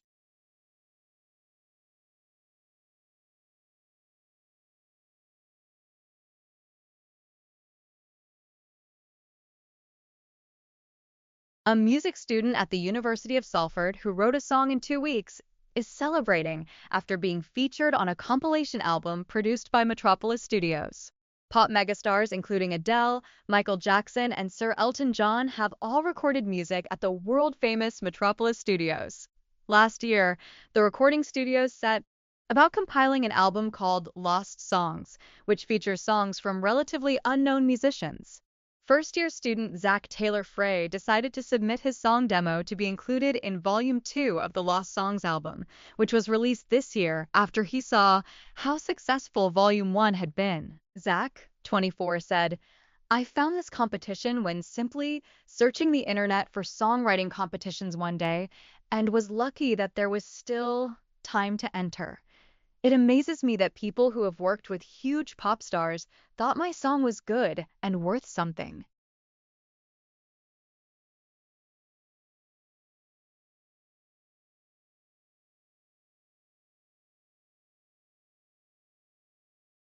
Underground houses have many advantages over conventional housing. Unlike conventional homes, they can be built on steep surfaces and can maximize space in SM-all areas by going below the surface. In addition, the materials excavated in construction can be used in the building process. Underground houses have less surface area, so fewer building materials are used, and maintenance costs are lower. They are also wind, fire, and earthquake resistant, providing a secure and safe environment in extreme weather.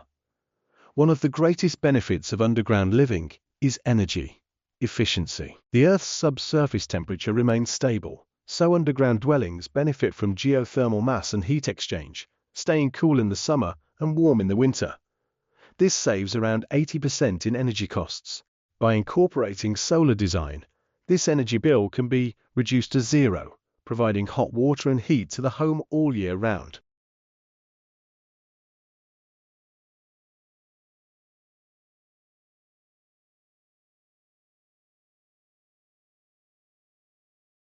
Whether you want to exercise and stay healthy, train professionally with like-minded people, or indulge your competitive streak, Trinity Sport and Fitness have it covered. We've got a dedicated support development team on campus to support every student in taking part in sports. You might want to participate in sports competitions, volunteer with a local sports class, or simply play for fun with our social sport program. Trinity Fitness members of our public-facing sports facility will also entitle you to discounts when you are booking a sports facility and fitness class. You will also get an opportunity to benefit from tailored personal training, free activities events, and lots more.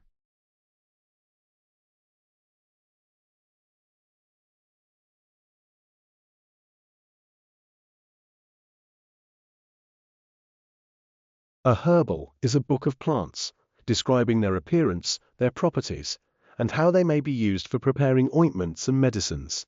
The medical use of plants is recorded on fragments of papyrus and clay tablets from ancient Egypt, Samaria, and China that date back 5,000 years, but document traditions far older still.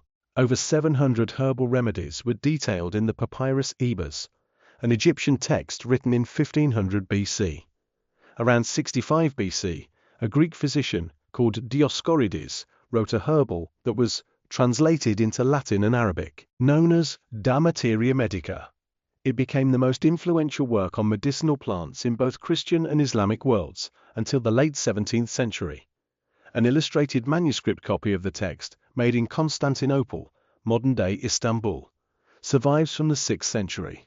The first printed herbals date from the dawn of European printing in the 1480s.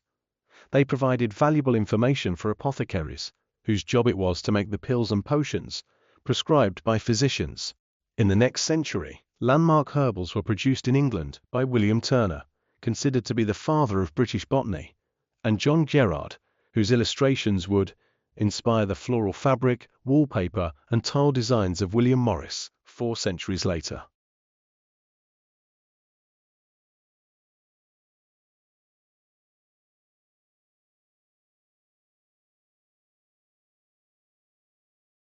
Drive down any highway and you'll see a proliferation of chain restaurants. Most likely, if you travel long and far enough, you'll see McDonald's Golden Arches, as well as signs for Burger King, Hardee's, and Wendy's, the Big Four of burgers. Despite its name, though, Burger King has fallen short of claiming the burger crown, unable to surpass market leader McDonald's No. 1 sales status. Always the bridesmaid and never the bride, Burger King remains No. 2. Worse yet, Burger King has experienced a 6-year 22% decline in customer traffic, with its overall quality rating dropping while ratings for the other 3 contenders have increased.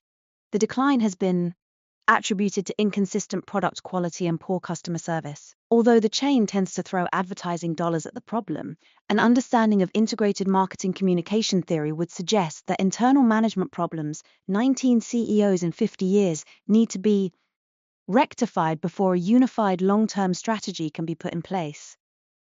The importance of consistency in brand image and messages at all levels of communication has become a basic tenet of IMC theory and practice. The person who takes the customer's order must communicate the same message as Burger King's famous tagline, "Have it your way," or the customer will just buzz up the highway to a chain restaurant that seems more consistent and therefore more reliable.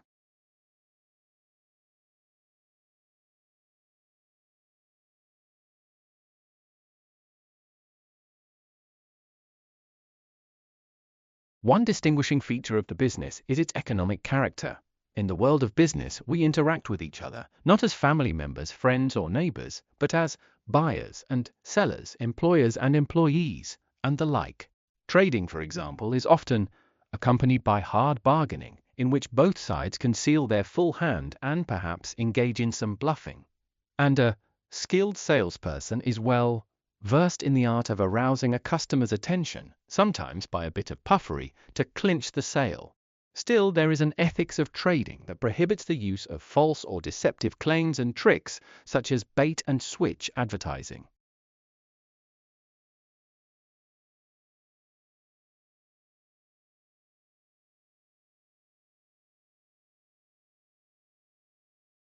Men and women are making different choices about their retirement savings, which could lead to very different investment outcomes, according to Dr. Claire Matthews, Director of Financial Planning at Massey University's Centre for Banking Studies.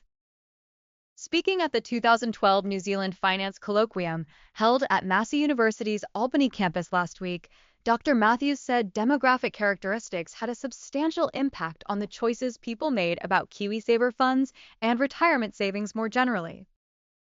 When it came to funding selection, she found there were significant differences based on gender.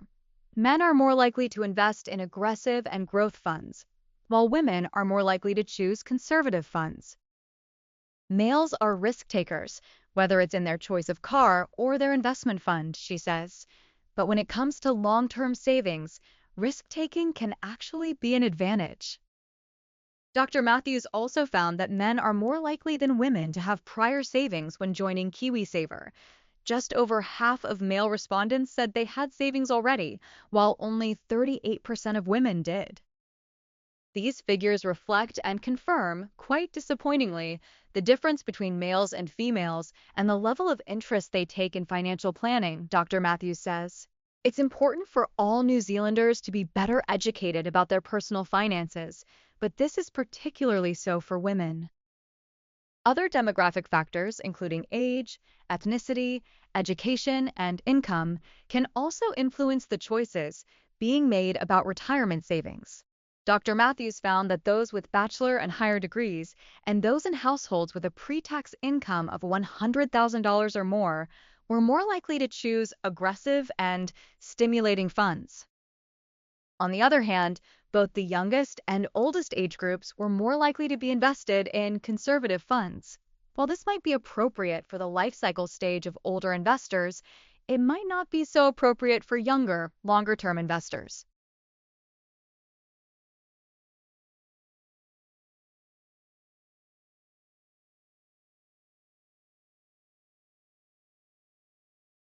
Crime is an integral part of everyday life. It is a prominent feature in the news and is a popular subject for fictional portrayal. Most students commencing legal studies will have some experience of crime, whether directly as a victim of a crime or indirectly through exposure to media coverage. This means that most offenses covered on the syllabus, such as murder, theft, and rape, will be familiar terms.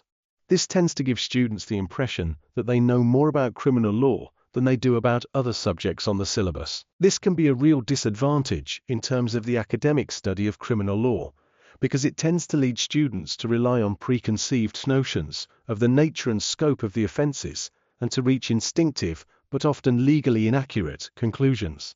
It is absolutely essential to success in criminal law that you put aside any prior knowledge of the offences and focus on the principles of law derived from statutes and cases. By doing this, you will soon appreciate just how much difference there is between everyday conceptions of crime and its actuality.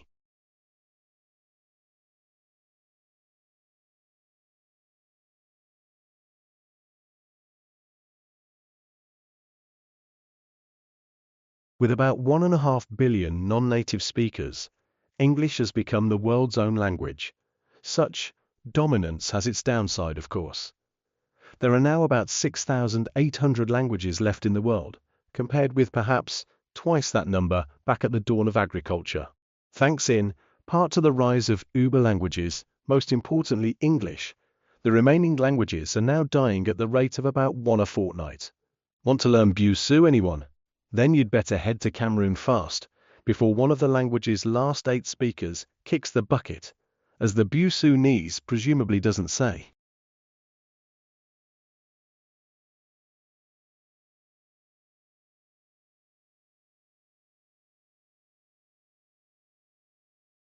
Traditionally, mass communications research has conceptualized the process of communication in terms of a circulation circuit or loop. This model has been criticized for its linearity, sender/message/receiver, for its concentration on the level of message exchange and the absence of a structured conception of the different moments as a complex structure of relations.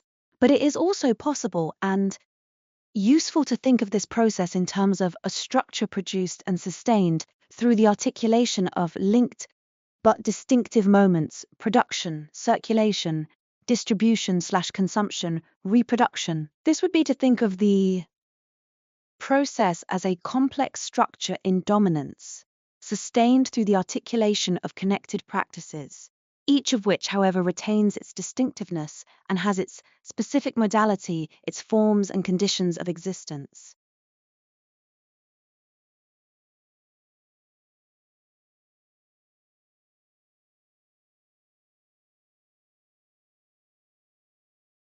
Daniel Harris, a scholar of consumption and style, has observed that until photography finally supplanted illustration as the primary means of advertising clothing in the 1950s, glamour inhered less in the face of the drawing, which was by necessity schematic and generalized, than in the sketch's attitude, posture, and gestures, especially in the strangely dainty positions of the hands.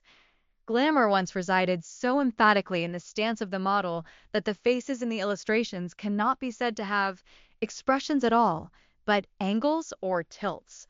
The chin raised upwards in a haughty look, the eyes lowered in an attitude of introspection, the head cocked at an inquisitive or coquettish angle, or the profile presented in sharp outline, emanating power, the severity like an emperor's bust, embossed on a Roman coin.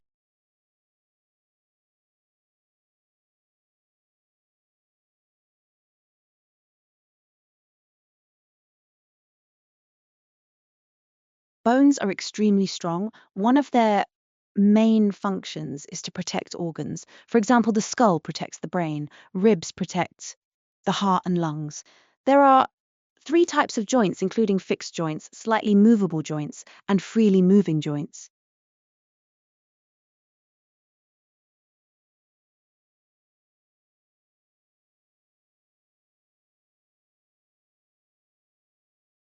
Financing of Australian higher education has undergone dramatic change since the early 1970s.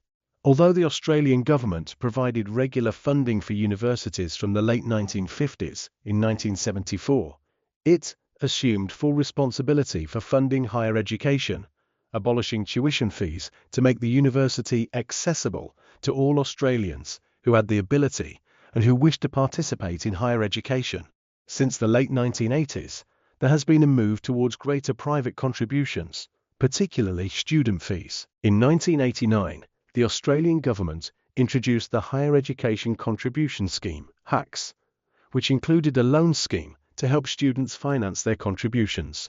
This enabled university to remain accessible to students by delaying their payments until they could afford to pay off their loans. In 2002, the Australian government introduced a scheme similar to HECS for postgraduate students, the Postgraduate Education Loan Scheme, PELS. Funding for higher education comes from various sources. This article examines the three main sources: Australian government funding, student fees and charges, and HECS. While the proportion of total revenue raised through HECS is relatively small, HECS payments are a significant component of students' university costs, with many students carrying a HECS debt for several years after leaving university.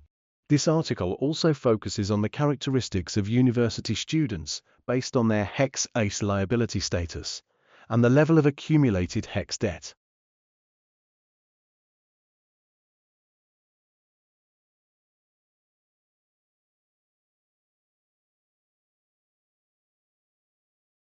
In the literary world, it was an accepted assumption that the 1970s was a time of unprecedented growth in homegrown Australian fiction, and everybody was reading and talking about books by young Australian women.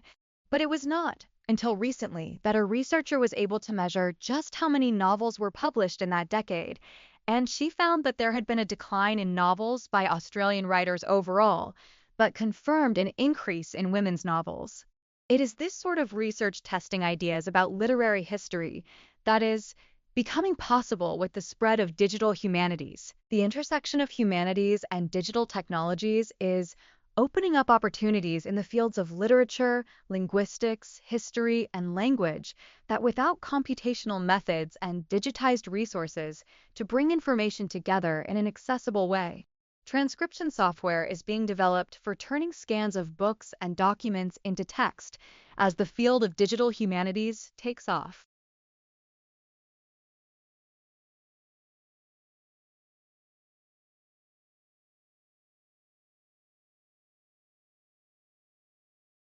Music is an important part of our lives.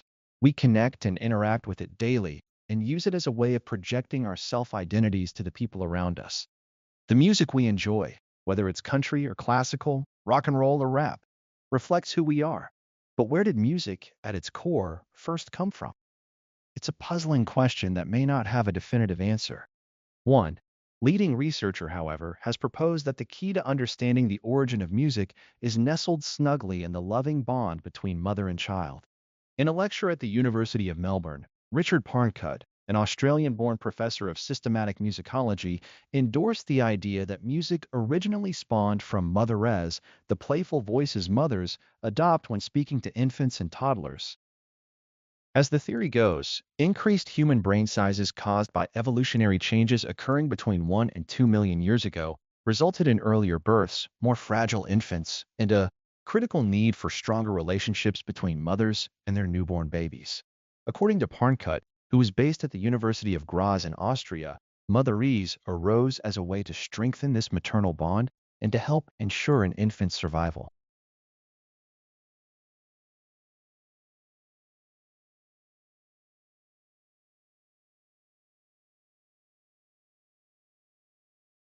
This course provides students with an in-depth understanding of the exciting disciplines of politics and international relations and commerce.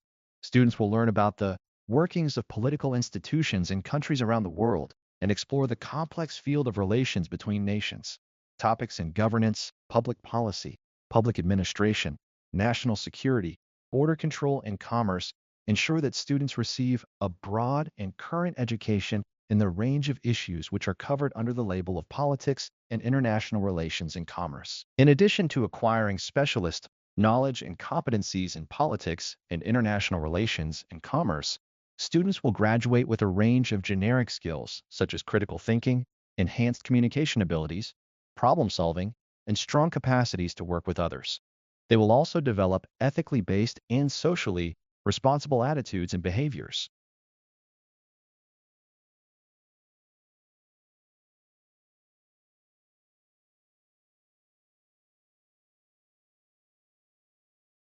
The United Nations is an international organization founded in 1945.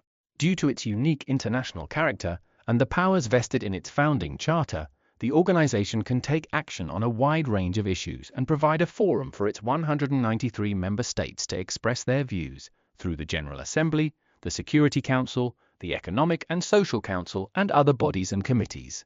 The work of the United Nations reaches every corner of the globe. Although best known for peacekeeping, peace-building, conflict, prevention, and humanitarian assistance, there are many other ways the United Nations and its system, specialized agencies, funds, and programs affect our lives and make the world a better place.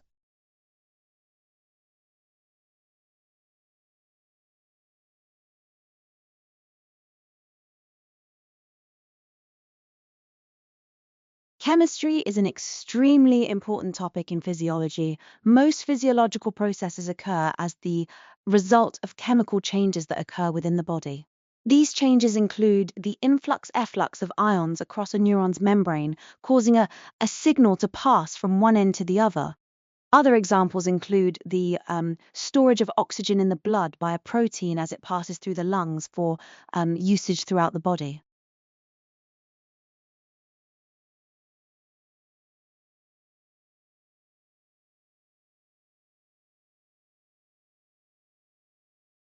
Language comes so naturally to us that it is easy to forget what a strange and miraculous gift it is. All over the world, members of our species fashion their breath into hisses and hums and squeaks and pops and listen to others do the same. We do this, of course, not only because we like the sounds, but because details of the sounds contain information about the intentions of the person making them. We, humans, are fitted with a means of sharing our ideas in all their unfathomable vastness. When we listen to a speech, we can be led to think thoughts that have never been thought before and that never would have occurred to us on our own.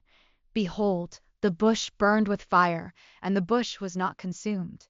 Man is born free, and everywhere he is in chains. Emma Woodhouse, handsome, clever, and rich, with a comfortable home and happy disposition, seemed to unite some of the best blessings of existence.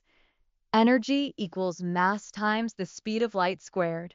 I have found it impossible to carry the heavy burden of responsibility and to discharge my duties as king without the help and support of the woman I love.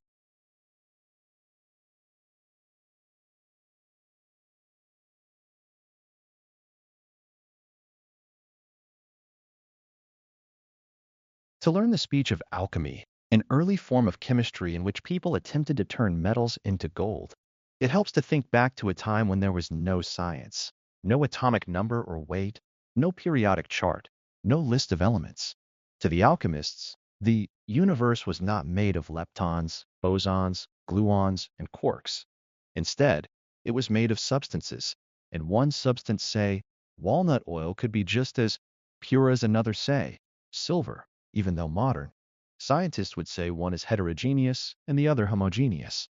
Without knowledge of atomic structures, how would it be possible to tell elements from compounds?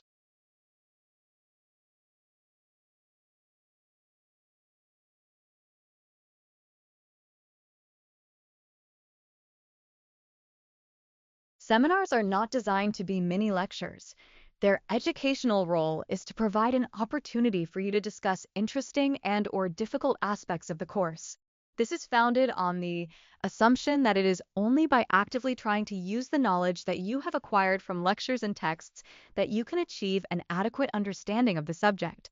If you do not understand a point, it is highly unlikely that you will be the only person in the group in that position. You will invariably be undertaking service for the entire group if you come to the seminar equipped with questions on matters which you feel you did not fully understand. The seminar is to provoke discussion.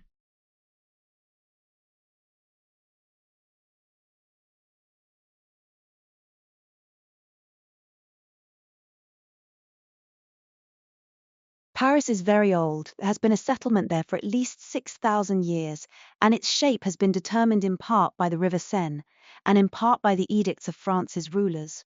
But the great boulevards we admire today are relatively new and were constructed to prevent any more barricades being created by the rebellious population. That work was carried out in the middle 19th century. The earlier Paris had been in part a maze of narrow streets and alleyways.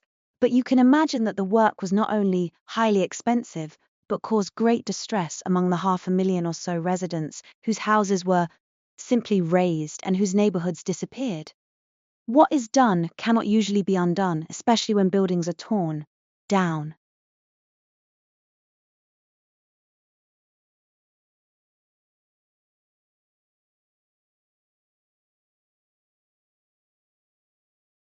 At the beginning of the 21st century, the relationship between standard and non-standard language is evidently still an uncertain one. We are at a transitional point between two eras. We seem to be leaving an era when the rules of standard English, as elected and defined by prescriptive grammarians, totally conditioned our sense of acceptable usage, so that all other usages and varieties were considered to be inferior or corrupt and excluded from serious consideration. And we seem to be approaching an era when non-standard usages and varieties previously denigrated or ignored are achieving a new presence and respectability within society, reminiscent of that found in Middle English when dialect variation in literature was widespread and uncontentious. But we are not there yet. The rise of standard English has resulted in a confrontation between the standard and non-standard dimensions of the language which has lasted for over 200 years, and this has had traumatic consequences which will take some years to eliminate. Once people have been given an inferiority complex about the way they speak or write, they find it difficult to shake off.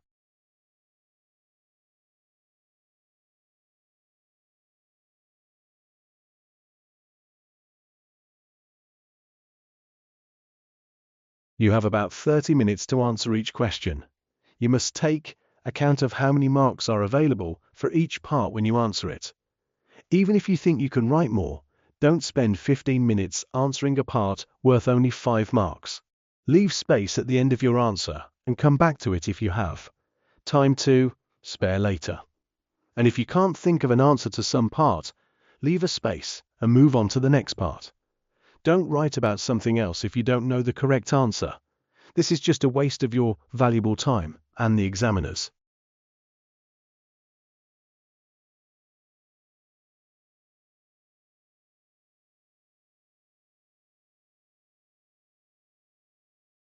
If you see a movie or a TV advertisement that involves a fluid behaving unusually, it was probably made using technology based on the work of a Monash researcher, Professor Joseph Monahan, who pioneered an influential method for interpreting the behavior of liquids that underlies most special effects involving water has been honored with election to the Australian Academy of Sciences.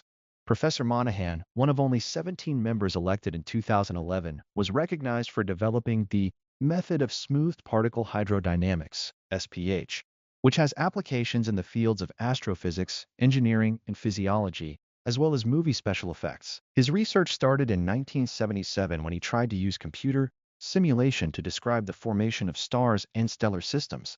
The algorithms available at the time were incapable of describing the complicated systems that evolve out of chaotic clouds of gas in the galaxy. Professor Monahan and his colleague Bob Gingold took the novel and effective approach of replacing the fluid or gas in the simulation with large numbers of particles with properties that mimic those of the fluid. SPH has become a central tool in astrophysics, where it is currently used to simulate the evolution of the universe after the Big Bang, the formation of stars, and the processes of planet building.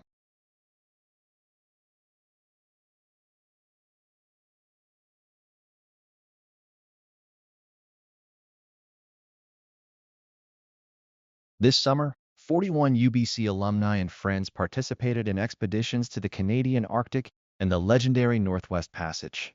Presentations, conversations, and learning accompanied their exploration of the great outdoors aboard the Russian-flagged Academic IOF, designed and built in Finland as a scientific research vessel in 1989. Her bridge was open to passengers virtually 24 hours a day.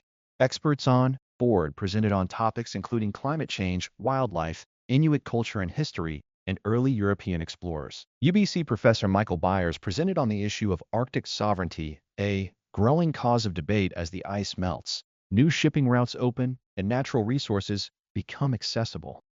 Recommended pre-trip reading was late UBC alumnus Pierre Burton's book, The Arctic Grail.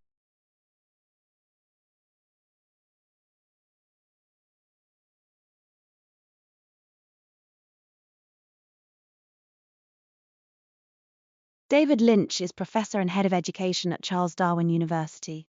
Prior to this, he was sub-dean in the Faculty of Education and Creative Arts at Central Queensland University and foundation head of the university's Noosa campus.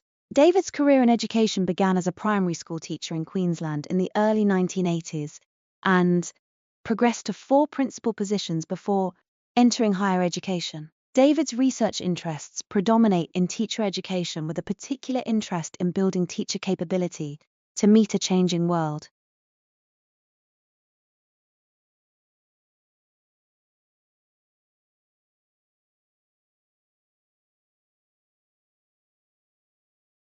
Egg-eating snakes are a SM-all group of snakes whose diet consists only of eggs. Some eat only SM-all eggs, which they have to swallow whole, as the snake has no teeth. Instead, some other snakes eat bigger eggs, but it requires special treatment. These snakes have spines that stick out from the backbone. The spines crack the egg open as it passes through the throat.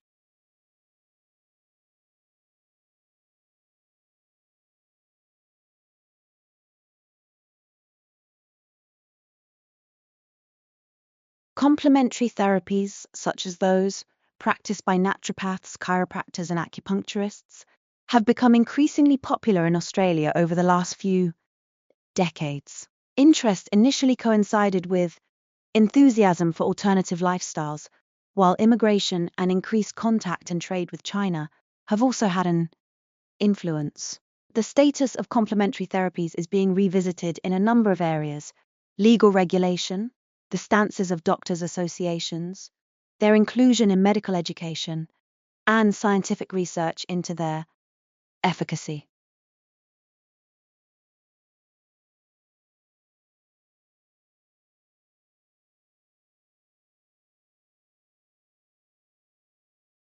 A dog may be man's best friend, but man is not always a dog's. Over the centuries, selective breeding has pulled at the canine body shape to produce what is often a grotesque distortion of the underlying wolf. Indeed, some of these distortions are, when found in people, regarded as pathologies. Dog breeding does, though, offer a chance to those who would like to understand how body shape is controlled. The ancestry of pedigree pooches is well recorded, their generation time is short, and their litter size reasonably large, so there is plenty of material to work with. Moreover, breeds are by definition inbred, and this simplifies genetic analysis. Those such as Elaine Ostrander of America's National Human Genome Research Institute, who wish to identify the genetic basis of the features of particular pedigrees, thus have an ideal experimental animal.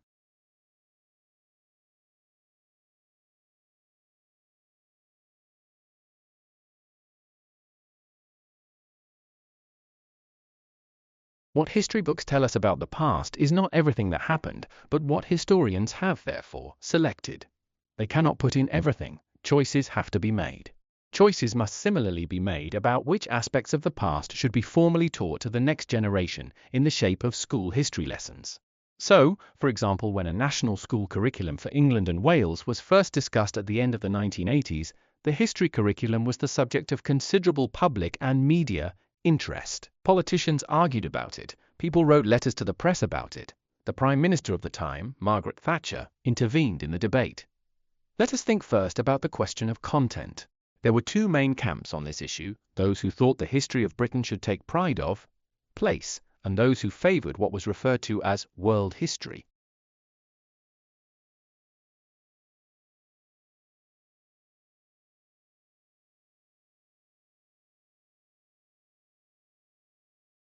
Omniscience may be a foible of men, but it is not so of books. Knowledge, as Johnson said, is of 2 kinds. You may know a thing yourself, and you may know where to find it. Now, the amount which you may know yourself must at its best be limited, but what you may know of the sources of information may, with proper training, become almost boundless. And here come the value and use of reference books, the working of one book in connection with another, and applying your intelligence to both. By this means we get as near to that omniscient volume which tells everything as ever we shall all get, and although the single volume or work which tells everything does not exist, there is a vast number of reference books in existence, knowledge and proper use of which is essential to every intelligent person. Necessary as I believe reference books to be, they can easily be made to be contributory to idleness, and too mechanical a use should not be made of them.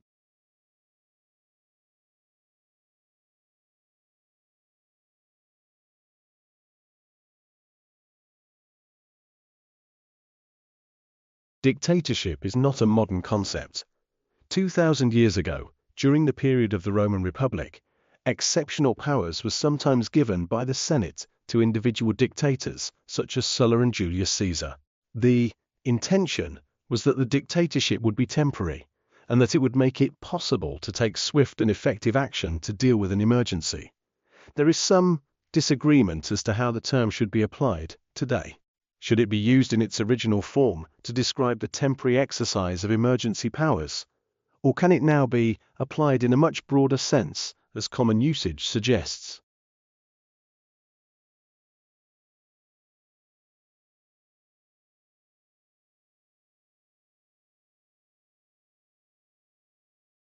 Currently, there is concern about the increasing amount of time children spend engaged in sedentary activities. The number of children who fail to achieve minimum daily physical activity guidelines, i.e., 60 minutes of moderate to vigorous intensity activities every day, and the apparent increase in obesity prevalence as a result of such sedentary behavior. Screen-based activities, including television viewing and playing computer games, are among the most frequently observed sedentary activities that children partake, with children spending 2.5 to 4h per day participating in such activities. The introduction of active video games, AVGs, into the gaming market presents an opportunity to convert traditional sedentary screen time into active screen time and thus increase total daily energy expenditure. EE. Modern AVGs utilize cameras and motion sensors to allow the gamer to physically perform a variety of actions dependent on the console, such as swinging a tennis racket or running. The most demanding AVGs provided similar responses to walking and, based on international standards, should be classified as low-intensity activities. Whilst AVGs may provide children with a better alternative to sedentary gaming, they are not a sufficient replacement for normal physical activity, for example, sports and outdoor play.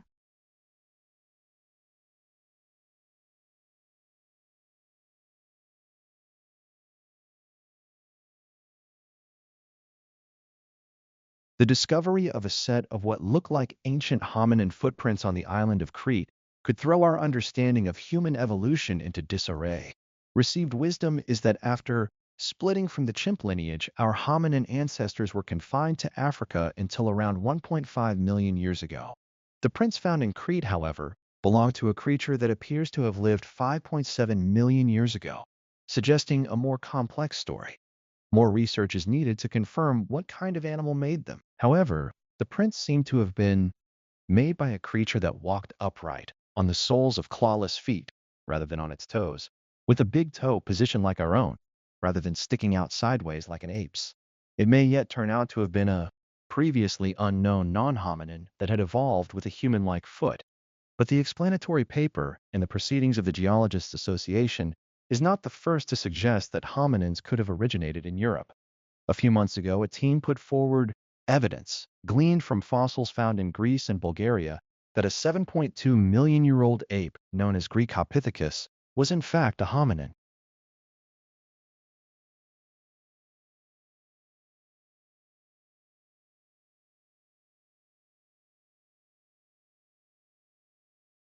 In the developed world, home appliances have greatly reduced the need for physical labor. Fewer people need to be involved in tasks that once left them little time to do much else. For example, the word processor and email have, to a great extent, replaced the dedicated secretarial staff that briefly flourished with the rise of the typewriter. At one time, all copies were made with manual scribes, carefully duplicating what they read. Then we had carbon paper, then photocopiers, then printers, then the requirement for physical copy reduced. An entire stream of labor appeared and disappeared as technology advanced. We freed ourselves of one kind of work, we just replaced it with another.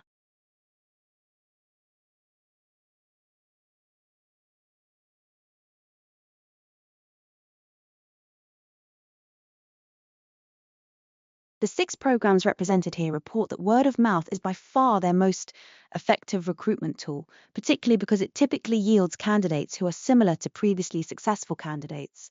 Moreover, satisfied candidates and school systems are likely to spread the word without any special effort on the part of their program.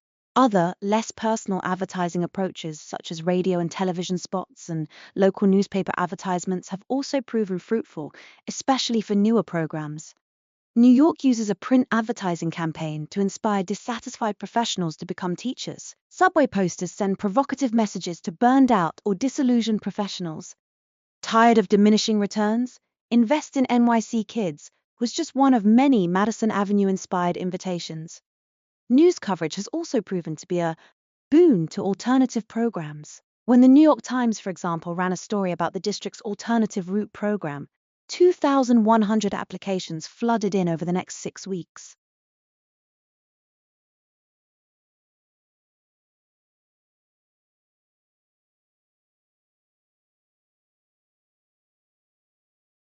If you're interested in studying but have other commitments, our online and distance learning courses offer an alternative, flexible mode of study. Teaching is conducted through a mixture of audio-visual, written, and interactive materials. There are also opportunities for online discussion and collaborative projects with tutors and other students. Some programs include residential modules taught on campus, giving you the chance to meet and work alongside your tutors and fellow students face-to-face. Our graduate school provides comprehensive support for distance and part-time researchers, many of whom study for up to 6 years or more.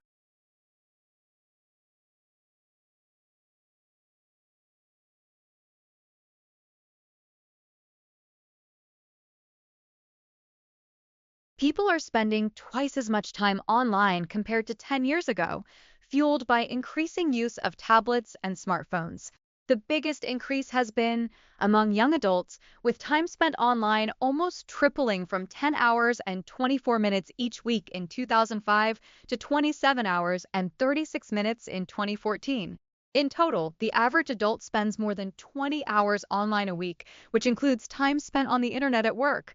Meanwhile, the average person spends 2.5 hours every week online while on the move, away from their home, work, or place of study. This is a 5-fold increase from 2005, when the figure was just 30 minutes. Overall, the proportion of adults using the internet has risen by half, from 6 in 10 in 2005 to almost 9 in 10 today, according to Ofcom's Media Use and Attitudes 2015 report, which questioned 1,890 adults aged 16 and over about their internet consumption habits.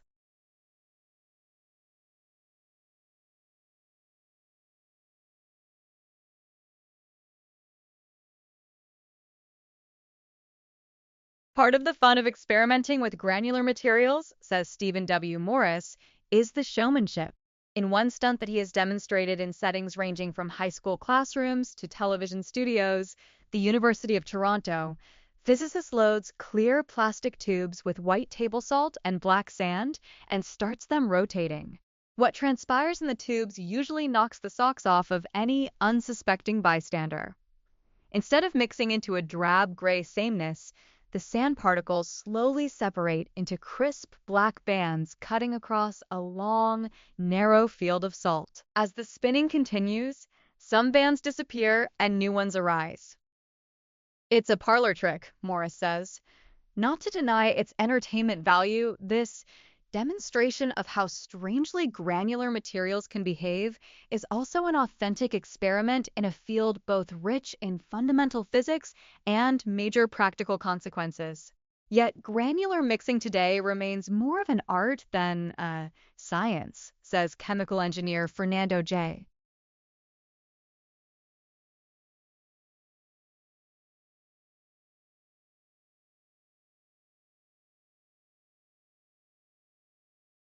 The best way to experience the museum is from the top floor down. One emerges from the elevators into a spacious hallway. At some hours, museum staff members are giving SM all-hands-on demonstrations of techniques such as quill work. These activities take place near W-all cases filled with objects. These SM all surveys of the museum's vast holdings are called windows on the collection. appearing on every floor in the halls that overlook the rotunda. These display cases serve as a kind of visible storage, presenting a panoply of objects and materials. Their arrangements are artistic, and their contents perhaps intentionally designed to jar the visitor. For example, the largest case on the fourth floor displays animal imagery of all sorts. Older sculptures of birds, mammals, and sea creatures appear alongside witty contemporary works such as Larry Beck's version of a Yupik mask made of rubber tire treads and metal tools, and Jim Shoppett's Walrus Loves Baby Clams mask. Recently made ivory carvings challenge the common distinction between so-called authentic fine art and commodity, a distinction which may be passé in the academic world, but which still holds strong among much of the general public.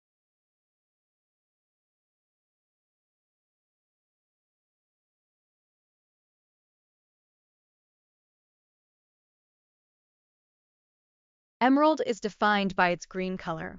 To be an emerald, a specimen must have a distinctly green color that falls in the range from bluish green to slightly yellowish green. To be an emerald, the specimen must also have a rich color. Stones with weak saturation or light tone should be called green beryl. If the beryl's color is greenish blue, then it is an aquamarine. If it is greenish yellow, it is heliodor. This color definition is a source of confusion. Which hue, tone, and saturation combinations are the dividing lines between green beryl and emerald? Professionals in the gem and jewelry trade can disagree on where the lines should be drawn. Some believe that the name emerald should be used when chromium is the cause of the green color, and that stones colored by vanadium should be called green beryl. Calling a gem an emerald instead of a green beryl can have a significant impact upon its price and marketability.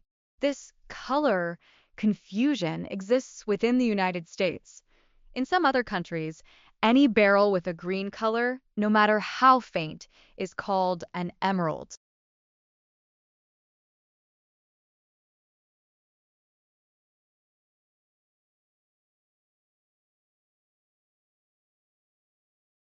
Bones also protect the body's organs. The skull protects the brain and forms the shape of the face. The spinal cord, a pathway for messages between the brain and the body, is protected by the backbone or spinal column.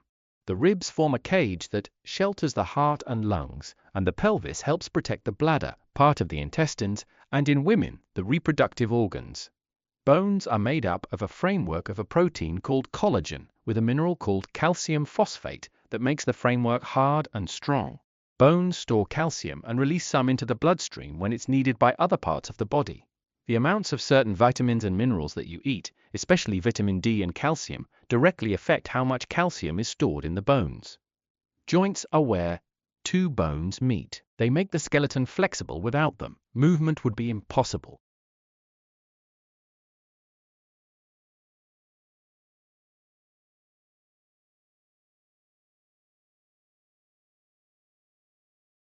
The APS supports the development of an Australian curriculum for psychological science.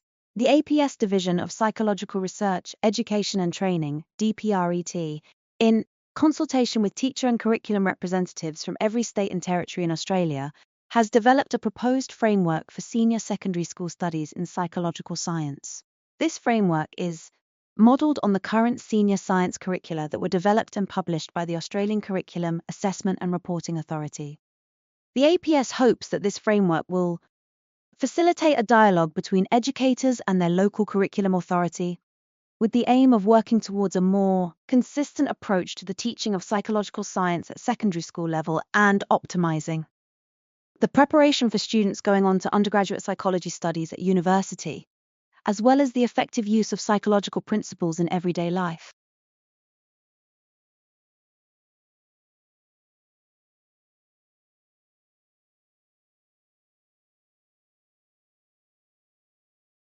Over the last 10,000 years, there seem to have been two separate and conflicting building sentiments throughout the history of towns and cities. One is the desire to start again, for a variety of reasons. An earthquake or a tidal wave may have demolished the settlement, or fire destroyed it, or the new city marks a new political beginning. The other can be likened to the effect of a magnet. Established settlements attract people who tend to come whether or not there is any planning for their arrival. The clash between these two sentiments is evident in every established city, unless its development has been almost completely accidental or is lost in history. Incidentally, many settlements have been planned from the beginning, but for a variety of reasons, no settlement followed the plan. A good example is Currowan, on the Clyde River in New South Wales, which was surveyed in the second half of the 19th century in expectation that people would come to establish agriculture and a SM Allport, but no one came. Most country towns in New South Wales started with an original survey, whose grid lines are still there today in the pattern of the original streets.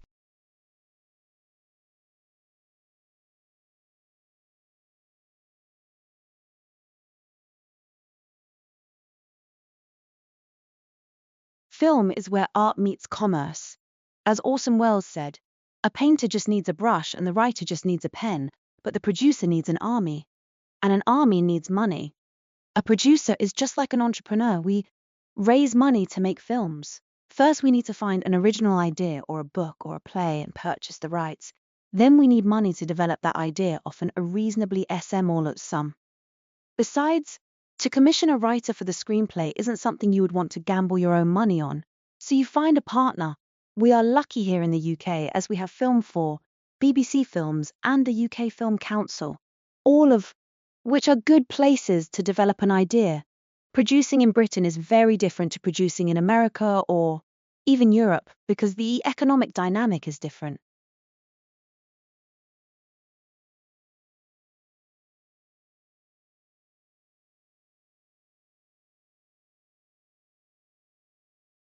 Comparing the intelligence of animals of different species is difficult. How do you compare a dolphin and a horse? Psychologists have a technique for looking at intelligence that does not require the cooperation of the animal involved. The relative size of an individual's brain is a reasonable indication of intelligence. Comparing across species is not as simple. An elephant will have a larger brain than a human simple because it is a large beast. Instead, we use the cephalization index, which compare the size of an animal's brain to the size of its body. Based on the cephalization index, the brightest animals on the planet are humans, followed by great apes, porpoises, and elephants. As a general rule, animals that hunt for a living, like canines, are smarter than strict vegetarians. You don't need much intelligence to outsmart a leaf of lettuce. Animals that live in social groups are always smarter and have large EQs than solitary animals.